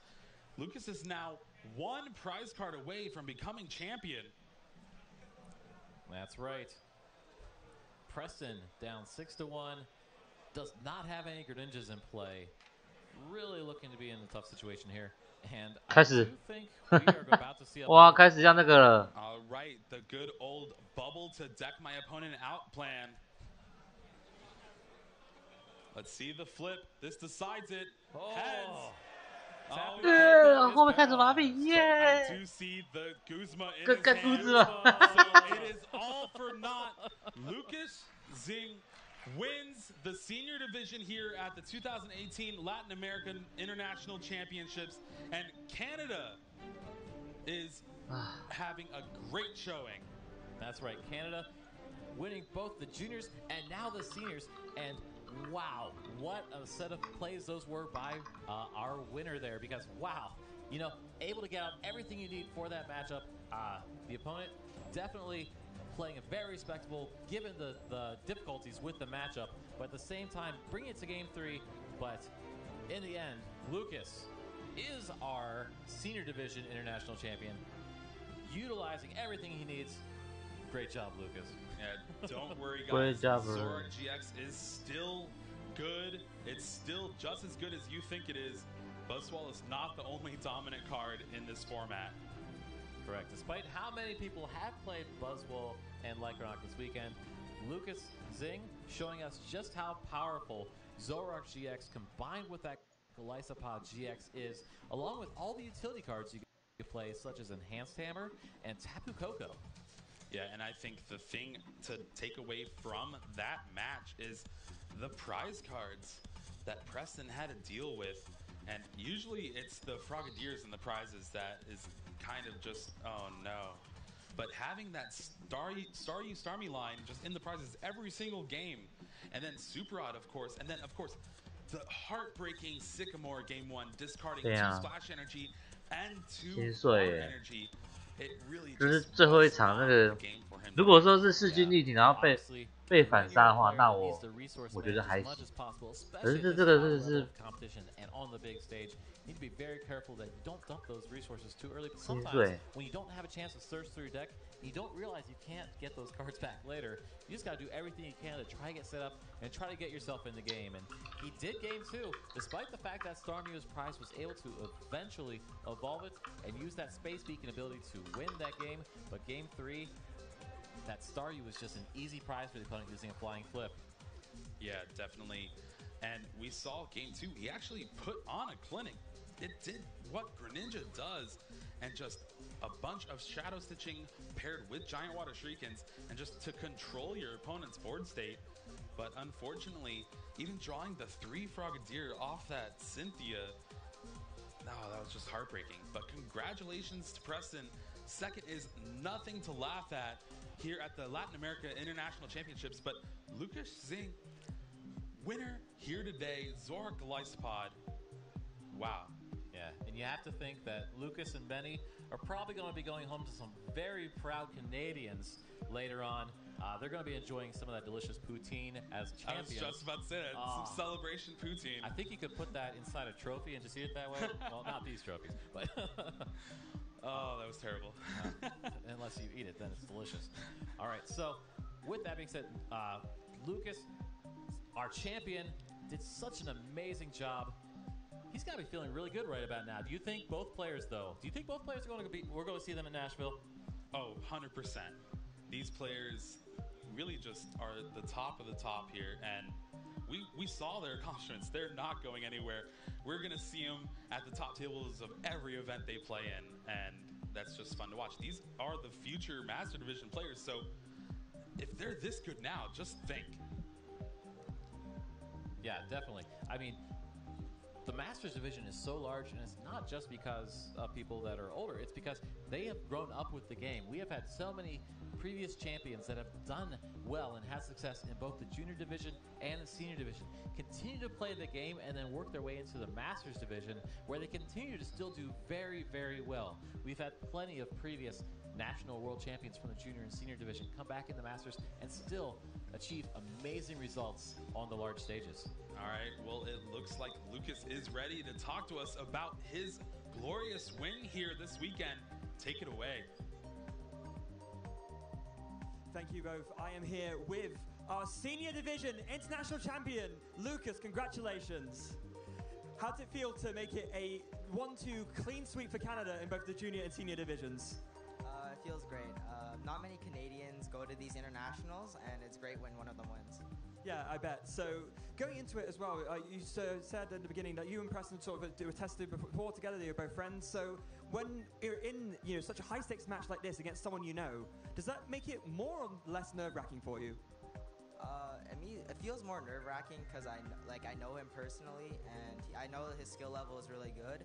And I know, even though it was slightly favored, but I feel like he could have outplayed me. 冷蛙 Break 跟 GX 哪比较？其实我到现在为止还是觉得 Break 比较好。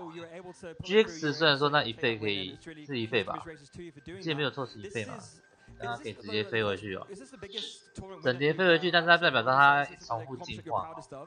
那这样子的做法，我觉得有点难做啊，做不太出来啊。怕，也是蛮怕的，打起来的时候有点爽。你真的要用的时候会有点爽。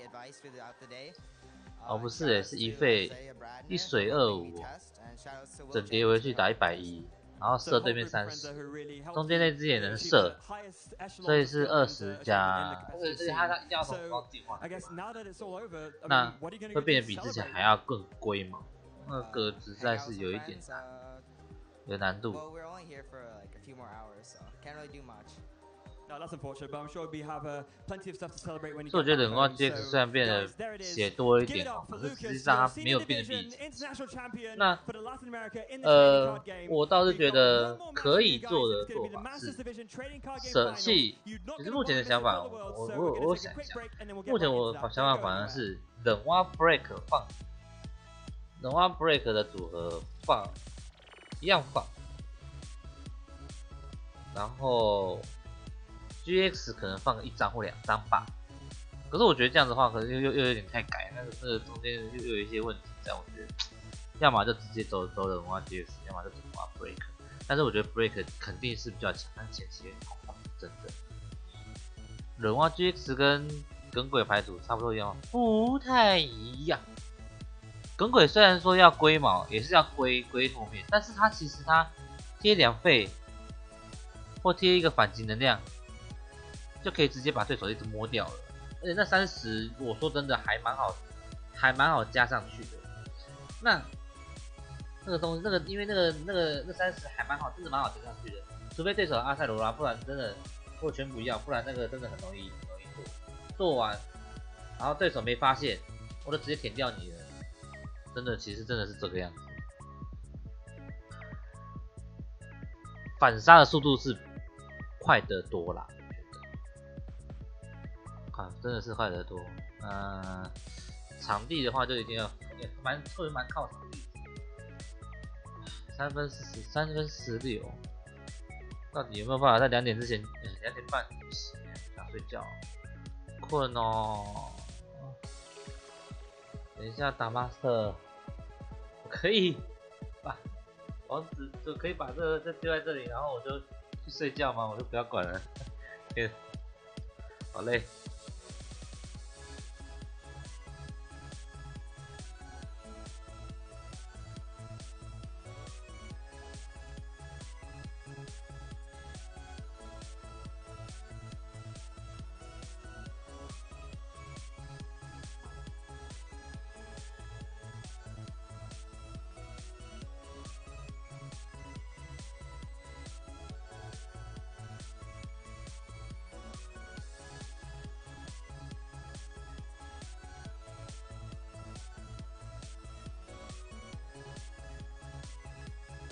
我把我的Twitch的转播给打开好了，我来把它打开一下，趁现在有时间，我把它打开一下。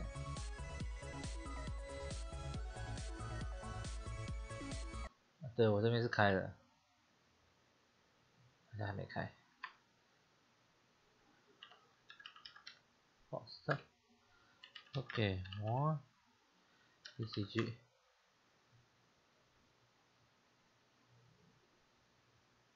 不对。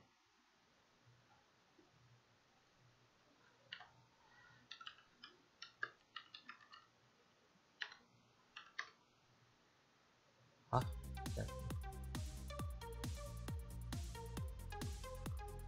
样子好了。我把我的网址贴在下面，然后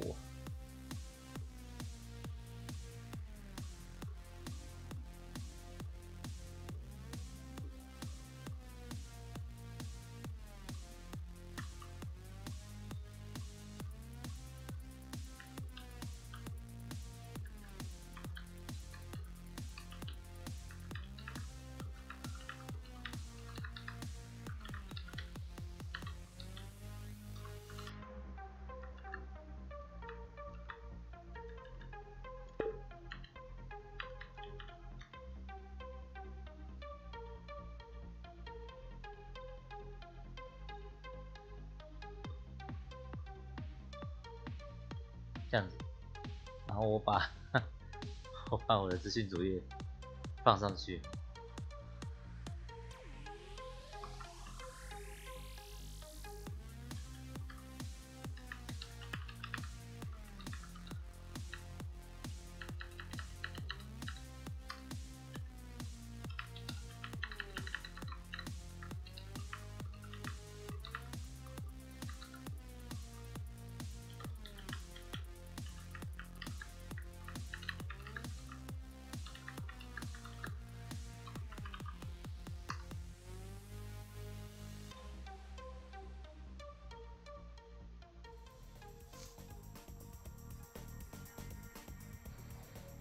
Hello, everyone.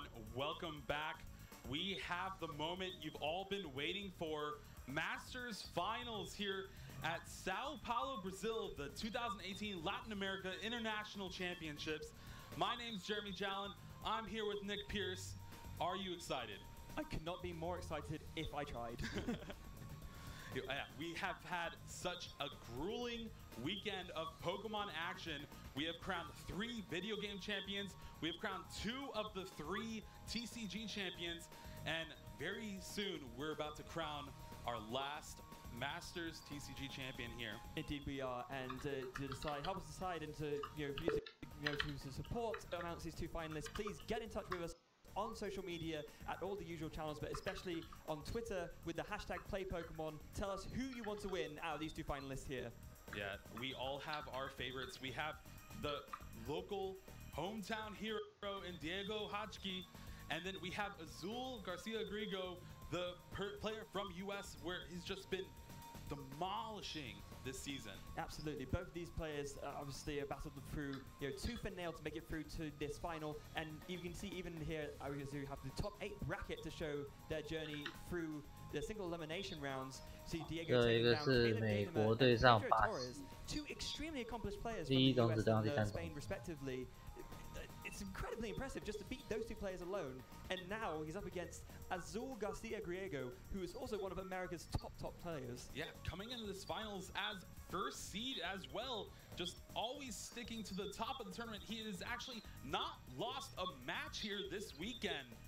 Or just wins and ties. Yeah, just wins and ties. He has been on top of the entire competition this weekend. That is absolutely incredible. Really, and showing why he has already been such a decorated player and is looking to add 1 more decoration to that already impressive resume. Yeah, it's just been insane, and I honestly cannot wait to see how this match unfolds. Of course, we do have an interesting matchup here. Yes, we do indeed. In fact, both players will be playing Buzzwole Lycanroc GX. Yeah, and I think we've seen that before, and we're bound to see it many times in the future. This deck's just so powerful, and we're gonna see just amazing play here from both players. Yeah, in fact, both our players are now just about ready to start off with our match, so we are going to throw you over to the main stage with our host to introduce them both properly.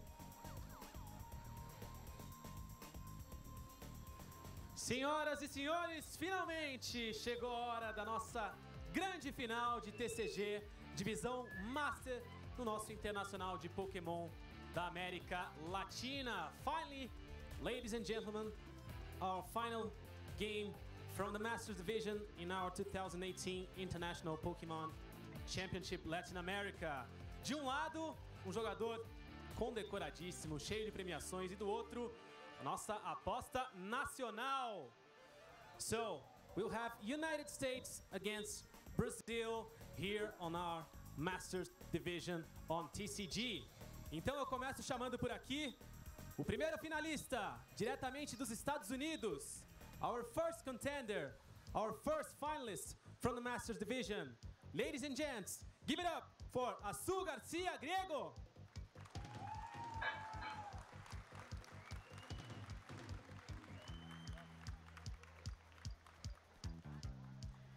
E depois de tantos finalistas em todas as nossas divisões, que vieram de vários cantos do mundo, não só da América, não só da América Latina, mas de vários cantos do mundo, chegou a hora da gente receber aqui no nosso palco de São Paulo um brasileiro.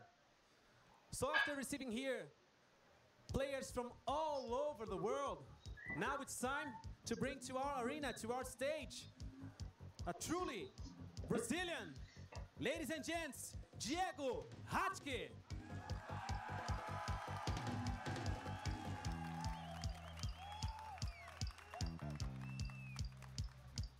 That's the moment we've been waiting for. É isso que a gente esperava, gente. Finalmente, a final do TCG categoria Masters aqui no Campeonato Internacional de Pokémon da América Latina. Back to you guys. Man, this place is gonna be loud. US versus Brazil. This will be the one to decide it all here in the Latin America International Championships.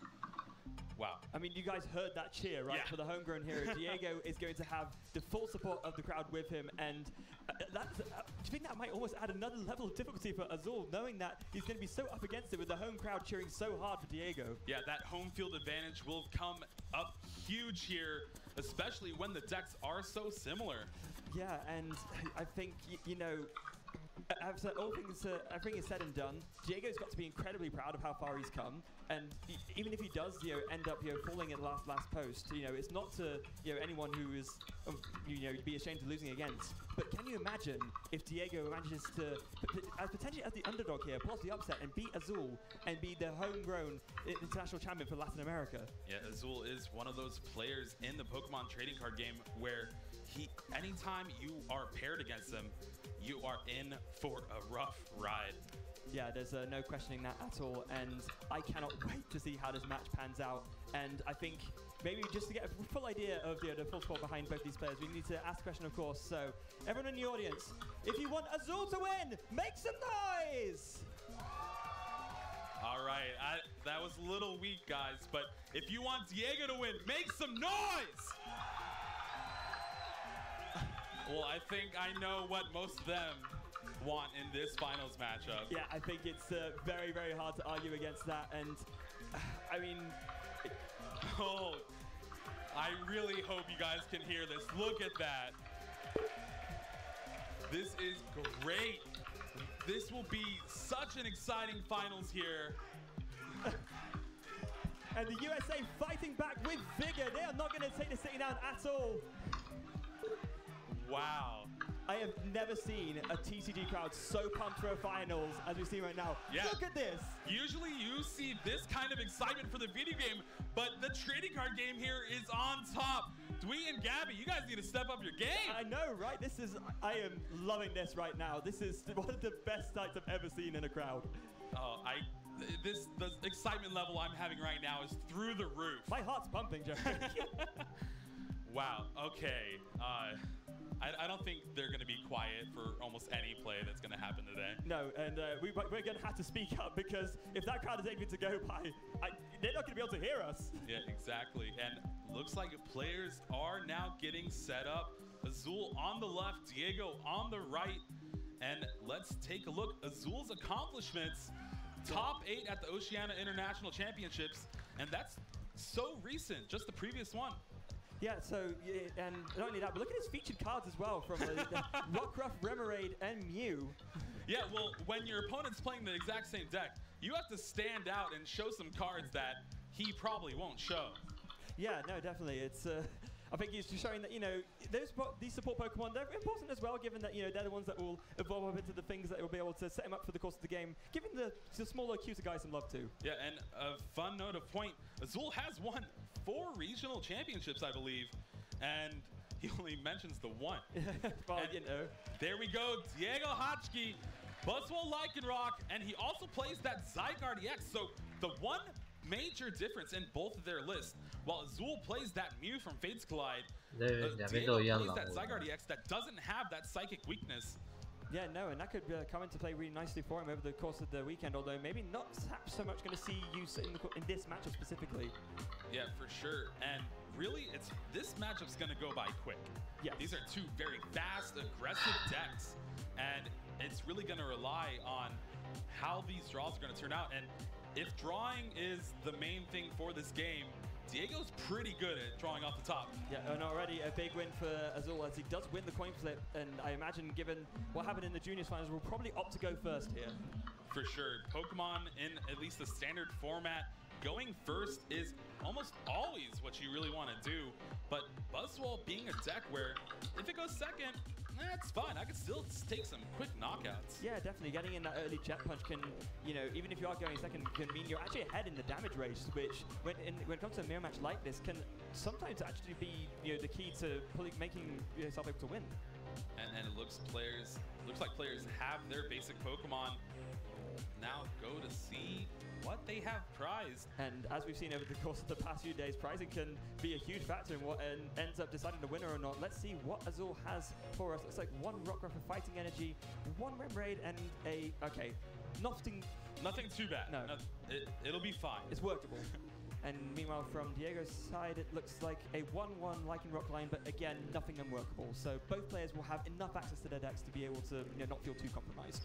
Yeah, for sure. And sometimes even having some of those duplicate cards in the prizes means it's better because later on in the game you draw them as you keep taking prizes, and it could kind of take you out of a sticky situation. Yeah, indeed. So there it is. Azul starting with the Mew and Diego starting with the Remoraid.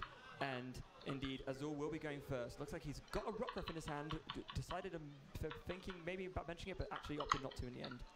His hand actually is Rockruff and double Buzzwole GX. And now, is there anything else he can actually do with it? Does he have any supporter in his hand? I'm not sure. He's not showing us the rest of his hand now. I mean, if he doesn't have a supporter but he just has an energy, he can maybe just put that on the Buzzwole and next turn start doing some jet punches and have that see him through until he's able to see more cards. But it looks like he's really agonizing over this decision to bench something here. Yeah, it looks like just a Guzma in his hand. Oh no. That is not the type of hand you want to see in the finals. Not in any match, let alone the finals. And maybe could Azul be considering whether he wants to retreat this Mew, leave the energy in his hand, and then next time maybe go for an encounter for his Tapu Lele GX? He could, and also maybe even just access to corner with Rockruff. Try to stall for a little bit of time with having Remoraid stuck up in the active spot. Yeah, you can tell he's really struggling with it, because if he commits the energy to the active Mew now, then what happens if Diego just takes a knockout on it? Then he's left stuck regardless. He actually just opts to attach to the bench Buzzwole and then announces pass. All right, Diego, on the other hand, has that Ultra Ball in his hand, has a Tapu Lele as well. It looks like his hand is pretty stacked. Yeah, his hand is much, much better. Able with the Ultra Ball and the Tapu Lele ready to go. He's going to be discarding, looks to be a Guzma, and then maybe discarding that Auxiliary as the other card. And yes, indeed. And now he'll be able to set up his bench really nicely with all the focus and support Pokemon that he wants. 订阅哈，还好我还记得。to pair with that Max Elixir in 谢谢 Sony 给他打订阅哈，谢谢。 And at least now he's taking a look through just to make sure that he knows exactly what's priced. You will see that pretty much most of his key pieces are available to him, but maybe making himself absolutely aware of his lack of one of each of his Rockruffs and Lycan Rocks in case he doesn't. 现在这个是一场对手直接把张玉彤丢掉了，等下开个碟抓个紫砂哈。他应该已经有觉悟说这前面这一只铁炮鱼会先弃掉。哦，他没有开，他直接。Yeah, that would be really ideal for him because of course Mew only having 58 HP means just a strong energy on a Buzzwole means Jet Punch does 50 damage, which is enough for a knockout already. Here is the Tapu Lele Wonder Tag, usually getting that Bridget support card, but there is no Bridget here. Just a Professor Sycamore to load up his hand. Yes, of course, the Buzzwole Lycan Rock deck being the top tier deck that doesn't make use of Bridget, not really needing to on the basis of all the other 没有用哈，只能开绿牌哦。直播台也讲得很清楚，没有办法绿牌。For Buzzwole Lycan Rock to set up the way it wants to, and it means that you can dedicate your support先把东西能做一做。 And here is the first Max Elixir of the game for both of these players. Does he have the basic fighting? He does. So a great hero ready, and the crowd likes that. All right, but remember, he's still looking 真的是哦，那个欢呼声差很多诶。刚才那个冷蛙那边那场没有什么人在那边尖叫，那我后面现在就开个 BB 罐而已，就嗨得跟鬼一样。其实真的导致问题。 Buzzwole still only doing 30. And there is the Sycamore discarding his. Oh, he actually discarded the Regirock EX as well. Oh, interesting. So maybe deciding that the bench slot it occupies isn't worth it, given that it could enable us all to do more damage with Dangerous Road GX, and he does indeed see the strong energy. Wow, there's a lot of energy in his hand actually. I think 手牌能量超多，那个没办法撤退。 The strong being the really big hit, as he actually maybe considers not attaching it. Is he maybe just going to go for a basic instead? I don't know if he has a way to retreat the Remoraid out of the active. 如果是我话，会再做第二只，然后第一倍就好。 Actually, maybe it makes more sense to just go for benching the second Buzzwole and attaching strong energy to that, and then next turn he can just attach to the Remoraid in the active, one of the basics, and then retrieve the attack. All right, let's see if Azul's able to draw out of it. He does. Ultra Ball off of the top of the deck for Azul here. It could give him access for a Tapu Lele. 有球。 Not prized, so there it is. Ultra Ball looks like he's going to discard the Guzma and the Auxiliary, and yeah, he'll be able to. He's been 丢掉了5只嘛哈。 He's smiling about that. And if 他丢吗？ Diego knows 对，他就 exactly 掉 how 手什么 that goes if you've watched his top 4 matchup. Yeah, absolutely. And there it is. Tapulele goes to the bottom of the deck and just going for the sycamore straight away. He knows what he's after. 他也是要Right, 做 we sycamore。 will have a game 我 here, 开 folks. This will not end just in a one-sided affair, and that's always great to see. Yeah, we wouldn't want that, especially not in the finals of the 内战的 Masters 时候 Division 就 of 是 the 这样， International Championship. 看谁先做完。 Sycamore going into Azul's hand and probably benching that other Buzzwole. There's no real threat of a dangerous rogue coming from Diego in the next few turns just because there's no Rock Ruff on the bench. But there goes the Buzzwole, and the choice span actually goes onto the active Mew, and then the Sycamore 2 gets 点 played. 了，很多人 Now, 在 if he's 睡， able to 看一下 find vivo his 现 strong 在 energy plus the Regirock 没关 here, 系 that would 没关 be 系。 enough to do a Jet Punch KO onto the Remoraid, which would be a pretty good turn for him. Yeah, Remoraid, one of the important cards. And, oh, he actually gets the strong energy and the Brooklet Hill to search that out. Yeah, fantastic. That's seeing exactly what he needs. And actually, he's going to go for the Bloodthirsty Eyes instead. Opting to bring out the Buzzwole. We're going to attach the active Mew and Jet Punch it instead, just softening it up. Yeah, well, Mew having the great 强制 utility 把这种 of 那一 using 只 your own basic Pokemon 拉出来 attacks. 哦。 And with the Choice Band, it actually deals 120 damage to the Buzzwole. That is a lot for 120 a Pokemon which 哈 only has 50 如果 HP. 能量转移的话哈，就 Kind 更 of 好 plays this 7 prize game 差一张能量 that 转移有 Diego 差 really 哈。 tries to want to avoid. Yeah, of course. If this Mew gets 他要不要 knocked 下 out 场 and 地？ then 应该是 Azul 不会 can 下场地。 force Diego to knock out free 因为现在 GX 有点 Pokemon 危 in 险。 succession after the Mew. Essentially, the Mew was free. You know, getting knocked out doesn't progress Diego any further in terms of the resources he invests to knock out enough things to win him the 给他 game. 开，可能开张 We do see 上一 the 桶之类 Brooklet 出 Hill 来。 here. It's kind of a double-edged sword because it will allow Azul to get 有 maybe 吗？ a Remoraid, the Regirock, or another 哦，有 Rock 看上一 Ruff 桶，有 essentially. 看上一张。 But it also does the same thing for Diego. Yeah, it does. Also, not only that, but Azul's bench is looking very full right now. And once Diego gets down a Rock Ruff of his own and evolves it, Dangerous Rogue will be, of course, an option to him, and it will be able to knock out any Pokemon on Azul's side of the field, owing to how large his bench 这一 is. 张这一下子的 Mewtwo 好像攻击是30加30乘以2，所以是120的攻击力，打在对面那只蚊。当然是没有办法一次杀掉了，但是已经是够有威胁了。那当然这一 turn 可能那只蚊，这只蚊子会直接杀掉对面。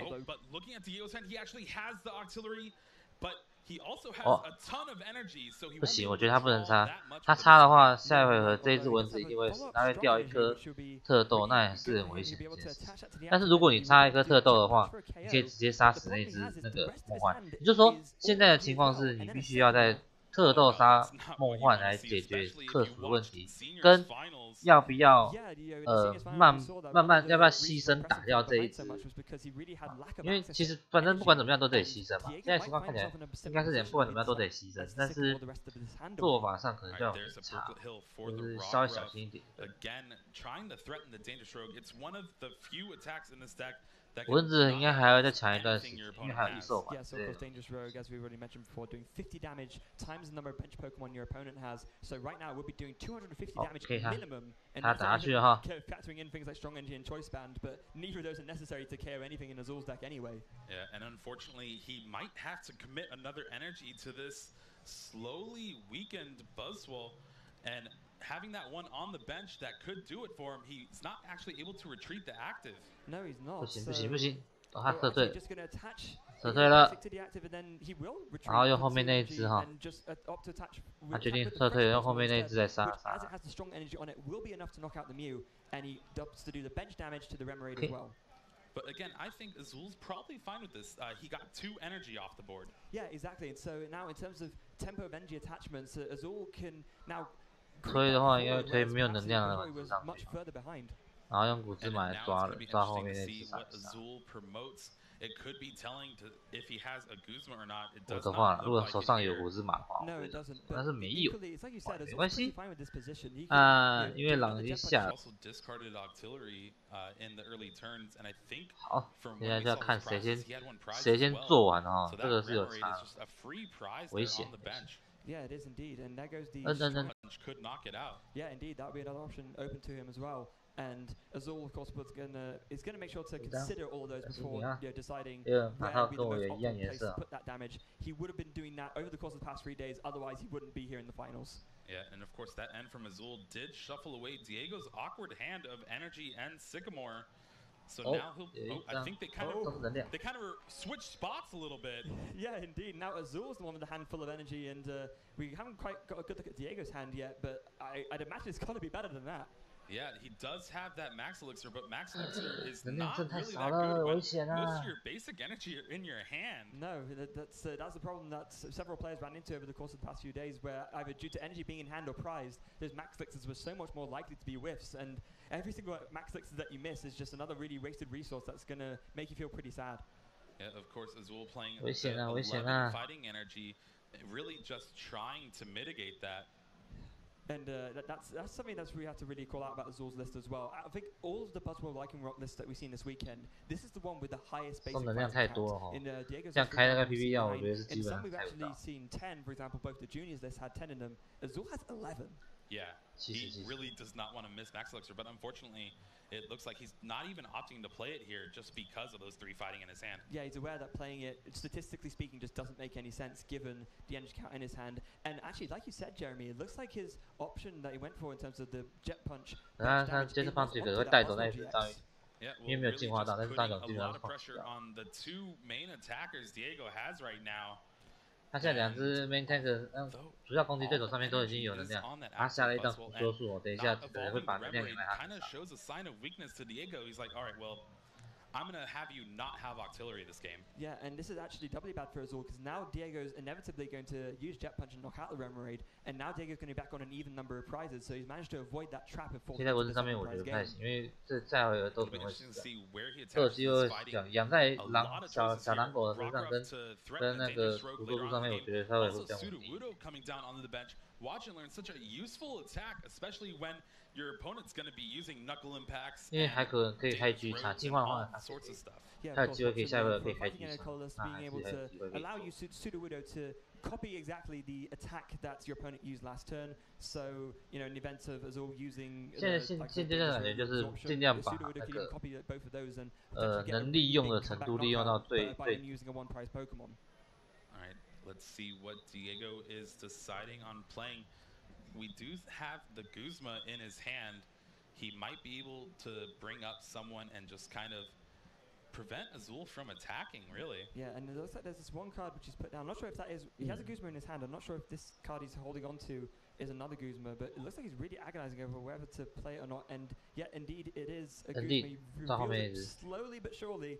And he uses it to bring up the bench Buzzwell for Azul. 下回合不能撤退。 He actually brings up the rock rub. 下回合不能撤退。 Probably 哎， just 是这才 to 是。 retreat back to the Buzzwell.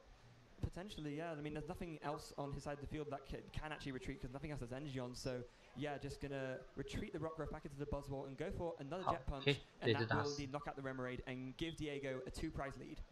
And I think Diego's hand is back to where he was with 4 energy and a Professor Sycamore, but he has the board position right now, except for a lot of damage on the Buzzwell. Right, so now back to Azul's turn. He needs to decide what the best way to approach this turn will be. Now, the Buzzwell's been brought into the active. He needs to first of all find a way to retreat this. Either that, or maybe he can decide to just attach another energy to it and do another Jet Punch. But he'd ideally like to do Jet Punch with the bench Buzzwell, which of course has more energy on it and is completely fresh. Well, I think really that's his only option, looking at his hand, choosing again not to play the Max Elixir, and then just a Jet Punch for 40 to the active and then 30 to the bench, thanks to Regirock EX. Yeah, indeed. There it is, the other Jet Punch. And now, like you already mentioned before, Jeremy, these residual Jet Punch damages onto Diego's bench Buzzwell are adding up. Sorry to interrupt, but looking at Diego's hand, I think it's 5 energy, a Guzma, and a Sycamore. Oh dear. That is not the situation you want to be in at all at this point. And that's the thing, you can't play the Sycamore in this situation because, you know, you get you into so many energy resources by doing that. And indeed, you just opt to just play the Guzma again, bringing up the damage Buzzwell. May as well attack with this one, given that it's so close to being knocked out anyway. And that way, you prevent Azul from being able to do a massive 4-prize knockout by doing damage to the slightly less damaged Buzzwell, and then using the residual 30 to KO the one that's been put active now. Yeah, for sure. It looks like Azul will need to find a way to retreat this Lycanroc GX, and fast. this damage will add up thanks to Jet Punch. What did he draw? 对方解决问题 It doesn't look like it was massively helpful to him either way. Of course, that Lycan Rock does have a retreat cost of 2, so it isn't a simple matter of attaching an energy and retreating in order. 没有要问一下这种手上几张牌真的是非常小心，也是一种那种就是抵制，不是抵制，就是怕对手多做了一些什么事情，知道吗 I've been drawing really poorly. I'm just gonna shuffle my deck. Maybe I'll draw better. Yeah, and if he had the options available to him, he could have, example, getting another Pokemon out with the Brooklet Hill, put it onto his bench, and that would have been one less card for him to draw as well. But it looks like it's just going to be an attachment to the. 没有撤退，他就让给他。 And that's not what you want to see, especially with a Buzzwole in the opponent's active spot with 10 damage left. Yeah, that's you think you're so close to carrying it, but with that's. 一会儿要做出来是有点困难，对，双方现在都有能量过多的问题，就是手牌能量过多，你开 PV 关都不会，就开不到，那都是很危险的事情。那开始养那个偶多数哈，偶多数就是。 One card Azul could really be hoping for on the top of his deck is a Guzma being able to take 4 prizes essentially off both of the Buzzwolves if he has it. Yeah, that would be a really big play for him. And now, does Azul have another engine in his hand to retreat? We believe that he should. PV 放在手上，我觉得应该快不到，能量都已经这里。 Now he'll be able to, once he attaches, he'll be able to retreat and get a really big knockout on. Well, on the active Buzzwole at least, but of course the residual damage won't be enough to KO the bench Buzzwole just yet. Yeah, well, the one thing he does have going for him is he is winning the race in energy on the board at least. 2 attackers essentially charged up. It looks like he's agonizing over whether to bench something else. Is that a 3rd Buzzwole GX? Yeah, well, of course, both of the Buzzwoles that Azul has access to now do have some level of damage on them, so it would be nice if he's able to attack with one that's completely fresh, again, just to make sure that he makes Diego work as hard as possible for these prizes, which he needs to win. Man, this has been such a weird game with these players' hands turning out the way it has been. Yeah, I mean, when all you have is energy, you do need energy, of course, to power up your attackers and be able to, carry on doing your attacks, but... when you have too much and there's nothing else you could do, then, what else can you do but attach an attack? Yeah. And it makes the decision of what you attach to an attack with so much more, so much harder as well. Yeah, I think I see another Max Elixir in Azul's hand, so just cards he does not want to see, especially with all the energy in his hand.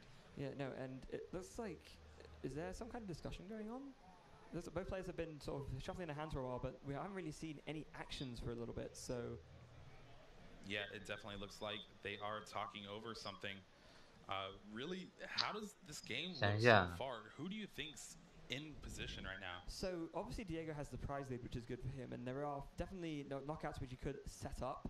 But you have to look at how precarious跟裁判不知道在讲什么事情，确认一下那个规则上， knockout turn, or at least just even 2 prizes on the active Buzzwole. 可能是他想太久了。 he'll be able to get rid of most of Diego's attacking threats, and then he can stabilize and take the game from there.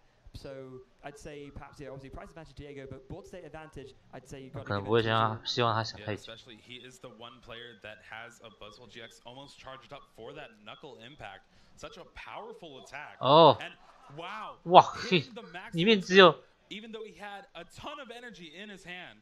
So going for the risk right now, and it risk paying off as the energy goes onto the Buzzwole, and there is the second energy onto the Lycan Rock to retreat it. Up comes the Buzzwole, and there is a Jet Punch for a knockout onto the active, and then 30 onto the already heavily damaged Buzzwole. The Buzzwole is now only 1 more residual Jet Punch away from being knocked out as well. Yeah, having 30 HP left as well.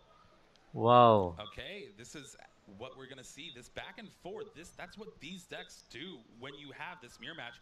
But there's an choreo drawn from Diego. Now this could be interesting depending on how much later on is played. Maybe because Diego right now. 对手的那个黄色那一边就是美国的那一边哈。那现在那一只狼也是在瞄准范围内。 再张骨枝嘛就可以解决掉它，实在是也是危险。Oh, so we just had an update on that. So actually, it looks like there was a slow play penalty awarded. 12加4 16，所以还差4。哦，下了一张。 That Lycan Rock GX on the bench with 160 damage. It is 2 Jet Punches away from getting knocked out. And even then, how many How many Pokemon are in the discard pile right now for 这一张啊，最危险的状态。 But even so, Supernatural Dance is just good enough, dealing 120 damage to Buzzwoles. And that Lycanroc is so close to being KO'd as well. You got to think next turn that Oricorio could just bring it up and put the last two down. 现在应该都是用决斗棒击就可以想办法用决斗棒击就来解决，以免能量贴太多，然后被反杀。 It's flashy. It is flashy. Although it looks like Diego's still debating on it. 他只用决斗棒击而已，所以那个捕捉数超不了多少。There's at least the Octillery, so. Yeah, so he's just gonna have a look there. 花舞鸟反而是个机会。 So there it is. Yeah. Okay. And there it is. Oricorio taking the game for Diego. Brazil up 1-0 here, and you can hear that crowd. Wow, that prize penalty just turned things over. 移动能量方式一 Diego 样。 only needing to take 2 prizes to win, and so able to use the Oricorio to place those 2 damage counters. 不是啊，用第一招墓地里面的怪。 Wow, what a weird game for our first game in finals. Yeah, I don't think we've quite seen a Buzzwole Blackrock Mirror play out like that at all so far. Yeah, and then of course we were talking about 因为只剩10而已啊。墓地面那一招直接。 放康特，然后放在那个狼身上，就死。 Even though we didn't quite see it there, of course it does have that attack which does do 30 damage. 内战的时候选择梦幻是直接打对手，那花舞鸟我觉得是兼具啊，血又高一点。 No, not too shabby at all. So now looking into game 2. How do you think either player is going to adapt their strategy in order to sort of maybe try and give themselves the edge compared to how they see each other playing? 双方都是没有负担，但是梦幻还有一点是吃的不用费用，这也是一个大优点。但是最近出现的花舞鸟，我觉得也是很强。 The game was so weird where it's essentially them just attack pass because their hands are just filled with all their energy. Yeah, exactly. It's really difficult when you're in that situation, and like you said, the whole way that a lot of these really high-level decks operate is you draw lots of cards, have lots of different options to do in a given turn, and you access all your tools to do the extra damage to reach for those knockouts.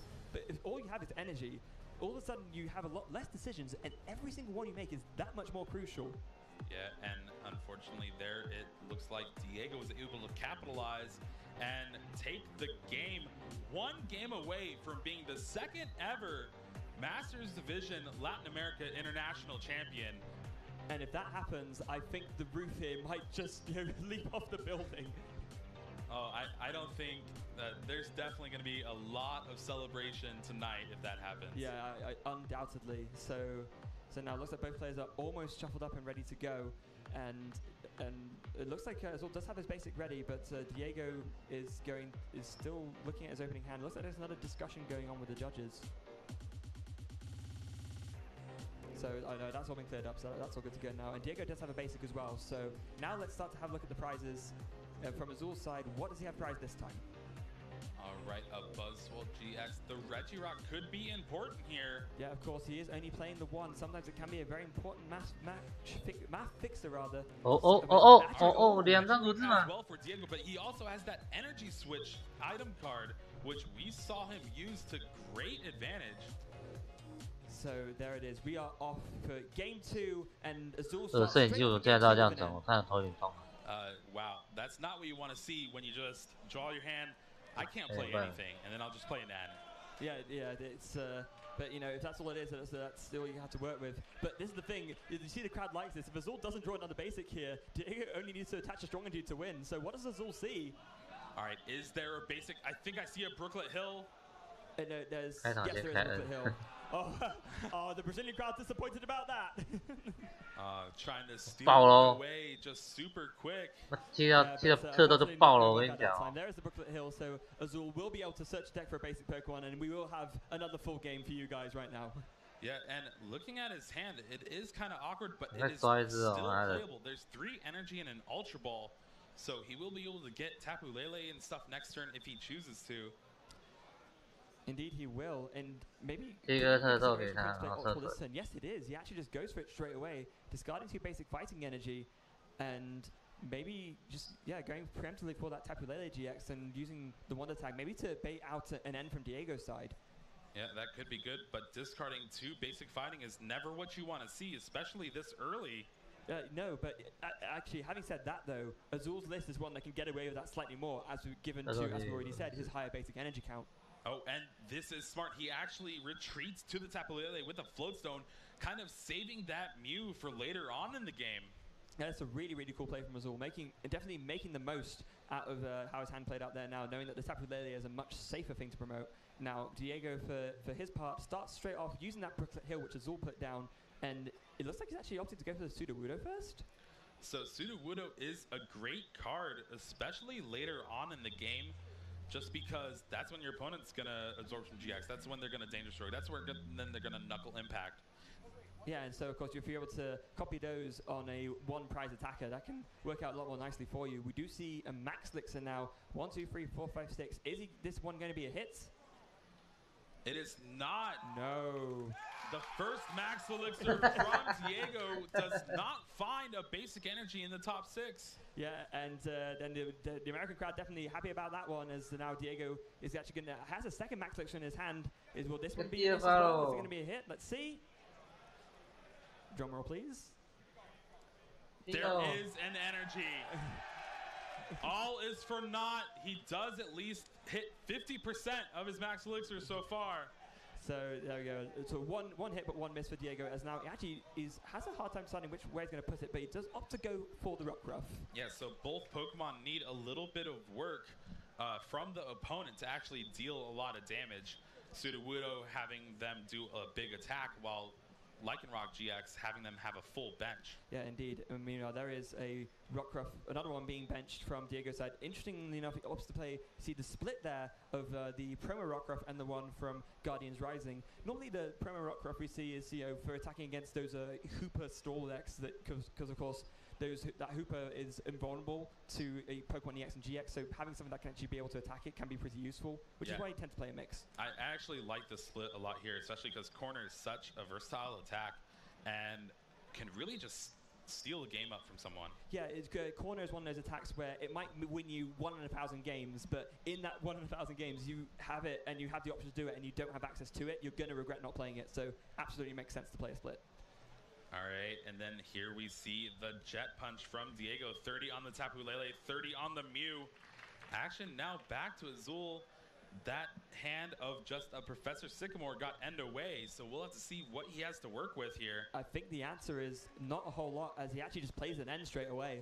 All right, he does get that basic fighting energy on Mew, though, so he will be able to do a little bit more damage this turn. Yeah, he will. Maybe he will. If he gets a choice band, actually, he could do a very nice Jet Punch for 120. You're copying the Buzzwole, of course, but he would need to find the choice band to do that. All right, and both players getting 6 cards off this end. It's still early on. Still 6 prizes each.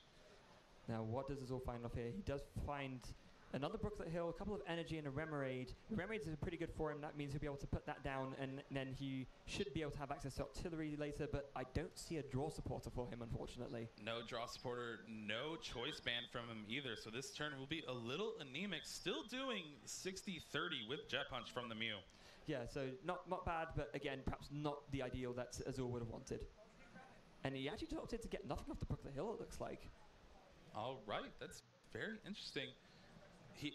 Well, I guess he is playing around that Dangerous Rogue GX from the Lycanroc. Remember, there's that one fighting energy on that Rockruff. Yeah, it is. He's got to be very worried about that. And again, showing his level of skill here, recognizing the threat that the Lycanroc could pose, and just opting not to get to his own Rockruff right now, instead thinking that the Remoraid that he has in his hand is more valuable to put down. Definitely, especially with his hand not really having much going for it.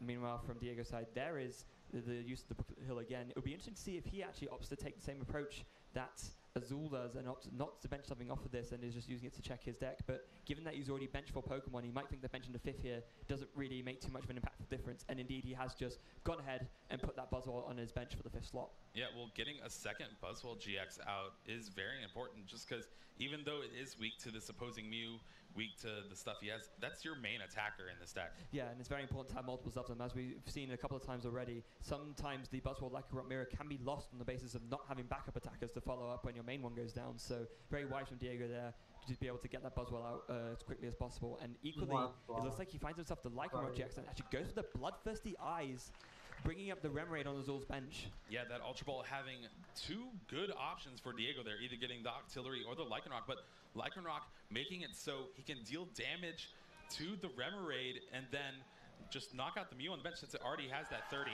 And there's a Max Elixir hitting the basic fighting. 2 for 3 now in game 2. Gotta be happy about that. And now he opts to put it onto the Sudowoodo, so now that's another threat which Azul has to consider if he's ever doing a really high damage attack. He really needs to be careful that he doesn't fall victim to Watch and Learn, copying that attack right back at him. All right, looking for a Super Rod, shuffling that one fighting energy back. Remember, it's very important. He only plays the 9. Yeah, so even though he's only shuffling back in 1, that's like could be the difference between hitting his 4th Max Elixir or not. So just opting to use that Super Rod now, and just he's going to play the Sycamore anyway, so might as well use it as well. Yeah, 7 brand new cards. It's looking pretty sweet here for Diego. What did he get? Oh, he finds the Octillery. That's a really, really good find for him. But other than that, there's like a Floatstone, some energy, and a Remoraid. And there we go, Jet Punch, 30 on the Remoraid, 30 on the Mew, taking it out. Diego now is the first one to take a prize this game. And now action is going to be back on Azul. As we already know, his hand is not really massively workable. He has to attach a basic fighting to the Remoraid, although he's going to have a quick look at Diego's Discard Power before doing so. And actually, he's going to look at Goo Brooklet Hill one more time. All right, now you can kind of afford, like, okay, maybe I can bench this Rockruff, try to set up my own Lycanroc GX, because Bloodthirsty Eyes is a very good ability, especially in this matchup. Yeah, he wants to have access to that later on because he's undoubtedly going to need it to close off this game. And so down goes the Rockruff onto the bench. And now I guess we will see the fighting energy go onto the Remoraid, and then I imagine he's just going to retreat to the Buzzwole and announce Jet Punch. Yeah, but remember, we were talking about how the board looks with energy, and right now Diego has a ton of energy spread around. Yeah, the one saving grace for Buzzwole, or for Azul, is that this Buzzwole is doing quite a bit of damage. We see it does have the strong energy and the choice back on, so that will be 80 damage to the active and 30 to the Octillery. Next turn, in theory, Azul will take a free prize turn when both the active Buzzwole and the Octillery go down. Yeah, and again, Diego is usually relying on that Dangerous Rogue GX to take a big knockout on a fresh Buzzwole, but Azul's been playing around it so well that right now its max damage is 150. And there's a big Guzma from Diego. He's able to use that to bring up the Rockruff, which, as we've already mentioned, can be quite a threat, and equally bringing up his own fresh Buzzwole, which is much less likely to be able to be knocked out. The only saving grace for Azul is because there's no Regirock on the bench, this Rockruff survives with 10 HP. Yeah, but he does get that Remoraid on the bench knocked out after a second Jet Punch. So it is looking bad. Yeah. Now, one thing that is important to mention that both of these players currently have slow play warnings. So at any other point in the game, if one of them ends up slow playing again, they will receive an instant double prize penalty. Yeah, and that is what caused the double prize penalty in the first game. Yeah, exactly. So both these players, I think, ever since then, I think they've both sped up a lot now. So I don't think that should be an issue either way. But just to let you guys know at home the full situation. All right, but here we go. Jet Punch with the fresh Buzzwole taking a double knockout here. Now 3 prizes for Azul. Indeed. Again, the energy situation is favored to Diego. You know, that was a really big knockout from Azul, and it's not like Azul doesn't have access to his GX attack either. There is a Lycanroc with 1 energy on the bench, so you know, even though those 2 energies that he has are much less, the placement of them is still going to work out quite well for him. And now Diego needs to be very careful about how he approaches his next few turns. Yeah, so right now with the Lycanroc Dangerous Rogue, he's doing 170 damage. Another strong energy would make it so he could knock out a Buzzwole GX just straight clean. Yeah, and now, interestingly enough, that for Regirock, which he was able to fetch out of the prizes now, actually just gets Ultra Balled away. It'll be interesting to see what Diego actually goes for here. Could be going for, I was going to say maybe going for a Lycanroc, but no, he just grabs his Tapu Lele and just instantly grabs a Guzma. Yeah, so this is great. This Tapu Lele getting the Guzma means the Lycanroc will be brought up, and a single energy card could mean a Knuckle Impact to take the knockout on Lycanroc GX. That would be pretty big, and that would put Diego in a really good spot. There is the energy, so he's got it as well. Down it goes onto the Buzzwole, and there's the Guzma bringing up the Lycanroc, and now that's one of Azul's potential biggest comeback threats actually taken off the board. Yeah, and the one way for Azul to build up a lot of damage is through Max Elixir now. And he's been through quite a few energy cards. Yeah, he has. So this is going to be the make or break turn for Azul. The one saving grace for him is that he does have the Tapu Lele GX with the float zone already on it. And actually, a very interesting point there. Looks like Diego actually opted to do Absorption GX. Yeah, having 4 prizes and Absorption GX stealing 40 times the number of prize cards you have with the strong energy is enough to take the knockout on the Lycanroc. Meaning next turn he can Knuckle Impact. And this is going to be the crucial Max Elixir, folks. Does Azul hit this? He does! All right, Azul is not out of it yet, folks, but remember that Watch and Learn Sudowoodo on Diego's bench could copy a big Knuckle Impact here. Yes, it's a very catch-22 situation. Azul knows he needs to do big damage to knock out this Buzzwole, but then Diego could just come back just as strong and then take the knockout and win. And I don't even think I see another energy in Azul's hand. He might have to Cynthia to try to draw into it. Wow, this is... My heart's racing, Jeremy. This is going to be very, very close either way, whether it goes to game 3 or whether it ends here. All right, he is using that Brooklet Hill, getting out that Remoraid. Again, Octillery is one of the ways to combat late game N, and both players don't really have one in play. No, they really don't. And now Azul's getting the Remoraid out just in case the game doesn't end up going long enough that he finds Octillery and that ends up being relevant. But meanwhile, he's just gonna bench the Buzzwole and the Lycanroc and the Regirock, attach a Choice Band to the Buzzwole and just go for the Cynthia.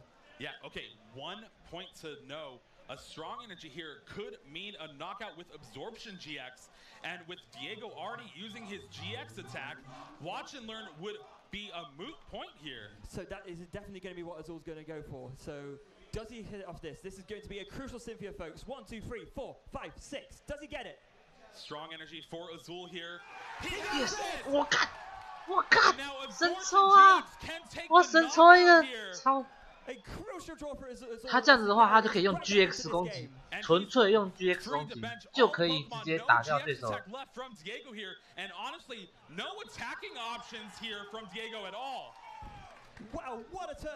我靠！他直接开 GX 的话，对手用那个看他接着打他，这样子的话是40加3是70，70加那个4、3、12，刚好可以杀。190刚好杀。但是如果对手这个时候用的是那个 No, of course he can't. So Claw Slash isn't an option. Watch and Learn isn't an option given that he's already used his GX attack. I mean, he's going to try and play this out anyway. But yeah, I think you're right, Jeremy. I think we're going to be seeing a game 3 here. Okay, well, Diego's hand does have an to find that Octillery. He also has a Float Stone and an Energy Switch in his hand. So we could see a crazy Abyssal hand to draw exactly what he needs for a crazy Knuckle Impact from a Buzzwole. That would be mind-blowing. He looks like he's deciding whether he wants to go for the Zygarde off this Brooklet Hill just to thin out his deck, and he does indeed put it down. Well, that means he can't bench the Buzzwole in his hand.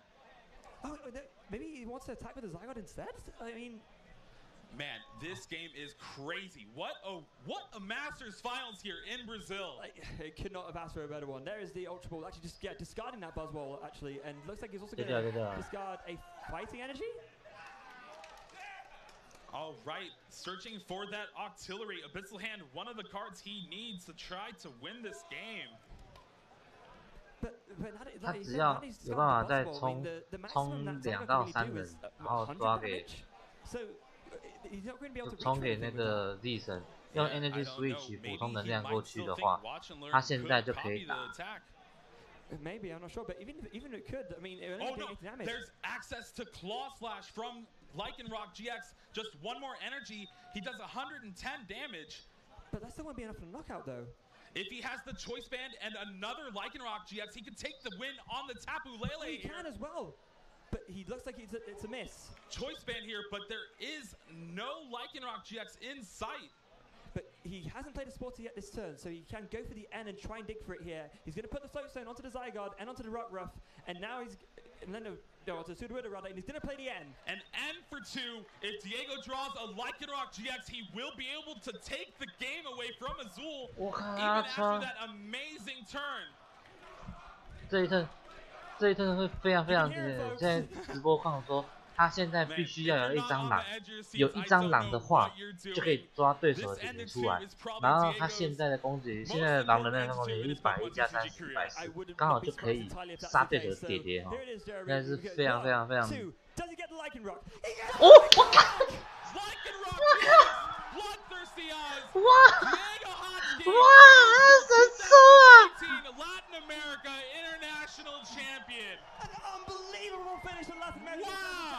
哇！天啊！我真的是史上最可怕的拉丁美洲里面，这真的是太嗨了，这真的太嗨了。I don't think I have seen a more impressive swing of events in a Pokemon TCG game. I think my heart just shot through my mouth and it came back again. I've been saying I left speechless this whole tournament, but wow. What can you say after that? There's nothing to say, Jeremy. That was one of the most incredible endings to any Pokemon tournament I have ever seen, and I've been commentating for like at least 2 years, and I've been playing tournaments for even longer than that. I know you have as well. Oh my goodness. If that didn't get you hyped to play the 哇，这个真的太狂了！我这先。Hey, okay. Let's just let's come back down to earth. Come down to earth and just can we even try and like break down what happened there? I mean, it was game 1. We saw, you know, Azul wasn't able to quite build up his tempo enough to see himself through, and Diego with that prize penalty as well that was awarded, able to hit the game with Oricorio and take the win. And then in game 2, even after Azul does an amazing play just to bring himself back into the game, that choice band, and he entered 2 and hitting the Lycanroc GX. That was crazy. Energy Switch is an MVP here for Diego. And I still can't comprehend what happened. He got it off the prize cards as well. The energy was in his prizes. He ripped it from there, and he was able to do switch onto the Lycanroc and Claw Slash for the last KO. Man, what a weekend it has been here in Sao Paulo, Brazil. Yeah, it's been nothing short of incredible, and we already had 2 incredible days of casting. You know, just saw so many good games yesterday and today, and like we've already said, to end on that after 2 amazing finals and juniors and seniors. 我觉得今天这个可以睡了，这个要睡，这个要睡，51分。The best tournaments I think I've been a part of to commentate or to play or ever. I can't believe I got to be a part of this. Yeah, it's just been a special weekend, a special moment, and we're gonna hear from the man of the hour after a short break. Stay tuned. We'll hear from the Latin America International Champion Diego Hachki. You're not gonna want to miss this. 好，今天就到这里了。如果你喜欢的话，欢迎点个赞、按个订阅哈。然后这一片我一定会留下来，不知道会不会被删掉，但是我觉得可以留下，希望它可以留下来。好，那么今晚到这边了，谢谢各位，晚安，拜拜。